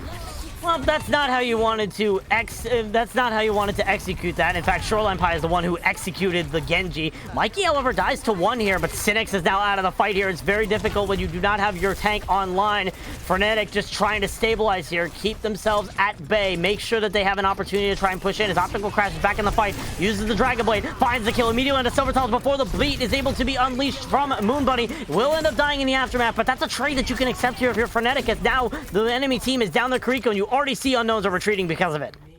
And that's smart from Unknowns because they absolutely don't want to get staggered here. Let Frenetic take a little bit of space. Sometimes that's okay to let happen as long as you can come back with your full squad. And if you come back with the full squad and have that extra sustain, that will allow more people to build ultimates, particularly looking at Mikey and King here. Absolutely, the possibility is here. Frenetic looking for that opportunity to engage. Commanding shout from Cynic initiates the engage, but now King is in the backline. Here comes that rampage coming out from Cynic. Is able to land on a few, but King's is bigger. 3 members landed from the rampage. King is cleaning up the field. Cynic will get the kill on a Mikey and gets another one in the Silvertalls. It's still possible here. Voltic Cake has to try and keep themselves alive on this Kiriko as they're the only healing source, but now they're out of the fight. Cynic's trying to keep themselves alive, but they will end up falling to the hands of Shoreline Pie. And the Unknowns are going to put themselves on the map by taking down the Kickoff Clash champions. What a turn of events there. Frenetic has fallen. They got their first loss of the BPL Season 5. And Unknowns, they definitely had a great improvement there throughout, because I think even starting with Nepal, they looked great. They looked polished. They were able to kind of beat Frenetic in the composition game. Watchpoint obviously did not go their way. I think kind of that Winston dive really played better to Frenetic strengths, but back on Esperanza, they were able to turn those strengths back to them and really use that Junker Queen to their advantage. Yeah, definitely. That Junker Queen did so well there on Esperanza. They definitely excelled in the sort of brawl style that we saw on Nepal and on Esperanza. Watchpoint Gibraltar, not really used to that dive, obviously, but still, what a really good play here from Unknowns, being able to take down the kickoff class champions. And that now puts a spotlight on them. You've taken down what was considered the best team in B League heading into this week. Now you have a spotlight on you. You have to try and keep performing, but still, Unknowns, I think they've shown today that they definitely can show up when it matters. We saw performance coming out from all of their members, especially Shoreline Pie, who has probably one of the craziest sojourns I've seen in a long time. I know, I mean, A-League means A-level talent, and it's really being apparent here with really both squads. I mean, Unknowns, the obvious winners here, but Frenetic, of course, still had a lot of signs of life. I mean, let's not forget about Watchpoint Gibraltar with that dominant hold, not even letting Unknowns get the first point unlocked. So this definitely shouldn't be a big thorn in Frenetic's side. I think they'll definitely be able to continue to show their strengths, but Unknowns, this is really a newfound momentum for them, and I hope that they continue to push this through.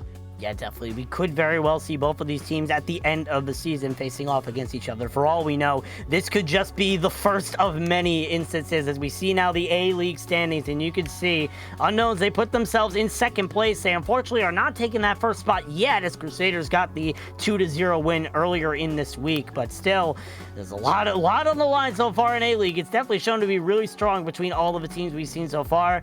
A-League is going to be one heck of a tight competition.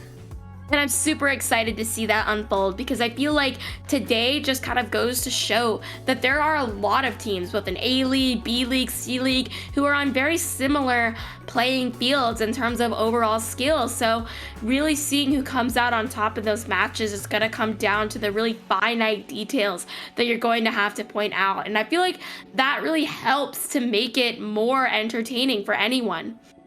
Absolutely. There's a lot of entertaining play that you can see throughout. It's going to be interesting to see how this season unfolds and how well all these players are going to do in A-League. But for now, it's Unknowns who stand up at probably the top, taking this win over the kickoff class champions.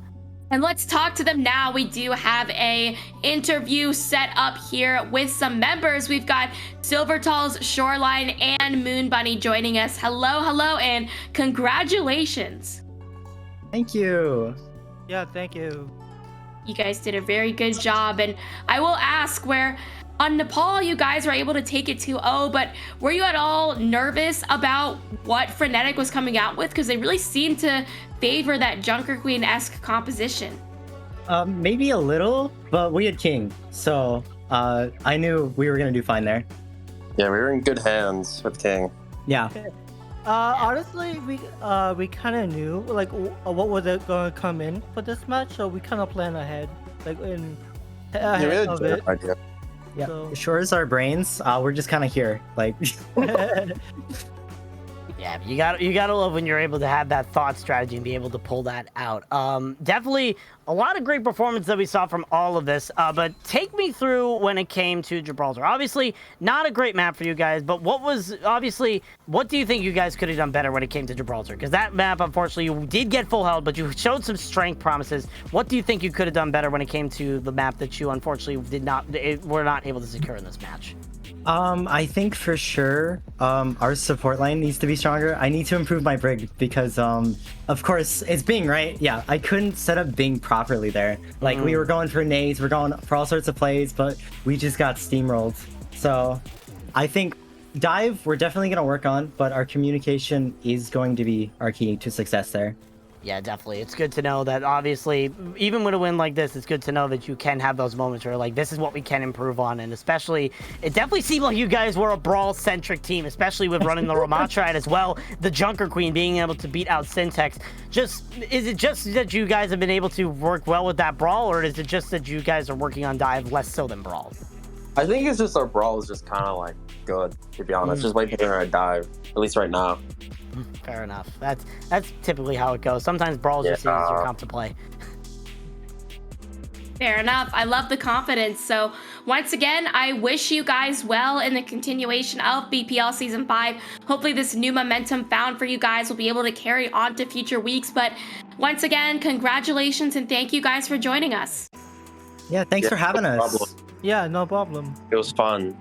Yeah, it was a really fun match. Yeah, I was streaming a lot. Yeah, we had a lot of fun. We had a lot of fun watching it as well. What an intense match that we saw between you guys. But congratulations once again on beating the Kickoff Clash champions, which now that puts a spotlight on you. So let's hope you can continue to show it up in the next coming weeks. Yeah, hopefully. So wait, I got this. I will be home for the next few games, so like, be Oh better. yeah, Poofa carry, Poofa carry. Ooh. Hello. There you go. We'll have to wait and see if that come to fruition. But in terms of what we will see tomorrow, because that is going to be the end of our stream tonight, but taking a quick look at the schedule, we have more action for you from A, B, and even some C League. We see now 6, 7, 8, 9, and 10 o'clock matches. Yeah, absolutely. A lot of matches to be watching tonight. It all kicks off tomorrow at 6 p.m. Eastern time with the Worcester Steel Divers up against the Snapdragon. Thank you, producers, for telling me that. And as well on BPL 2, we have some of the other matches with Urchin, Ogladon, and Eye Candy. That starts at 7 p.m. Eastern. So you don't want to miss any sort of action here in BPL Season 5. Bad Pachimari League is back, and we've shown it's already heating up to be an intense battle throughout these next couple of weeks. Yes, it will be. So we will see you back here tomorrow for even more banger matches.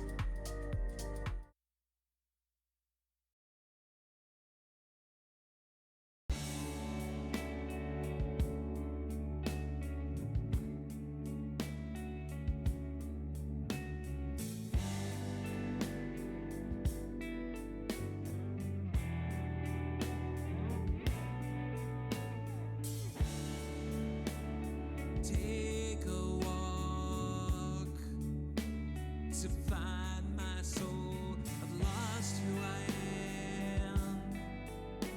Gotta find my way home.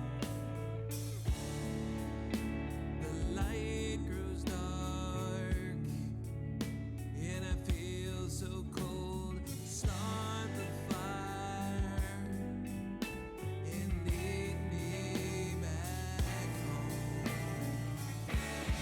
Take a drink, cannot sleep. Toss and turn endlessly. Torch it all, watch it burn. Tear it down, you'll never learn. I'm mounting to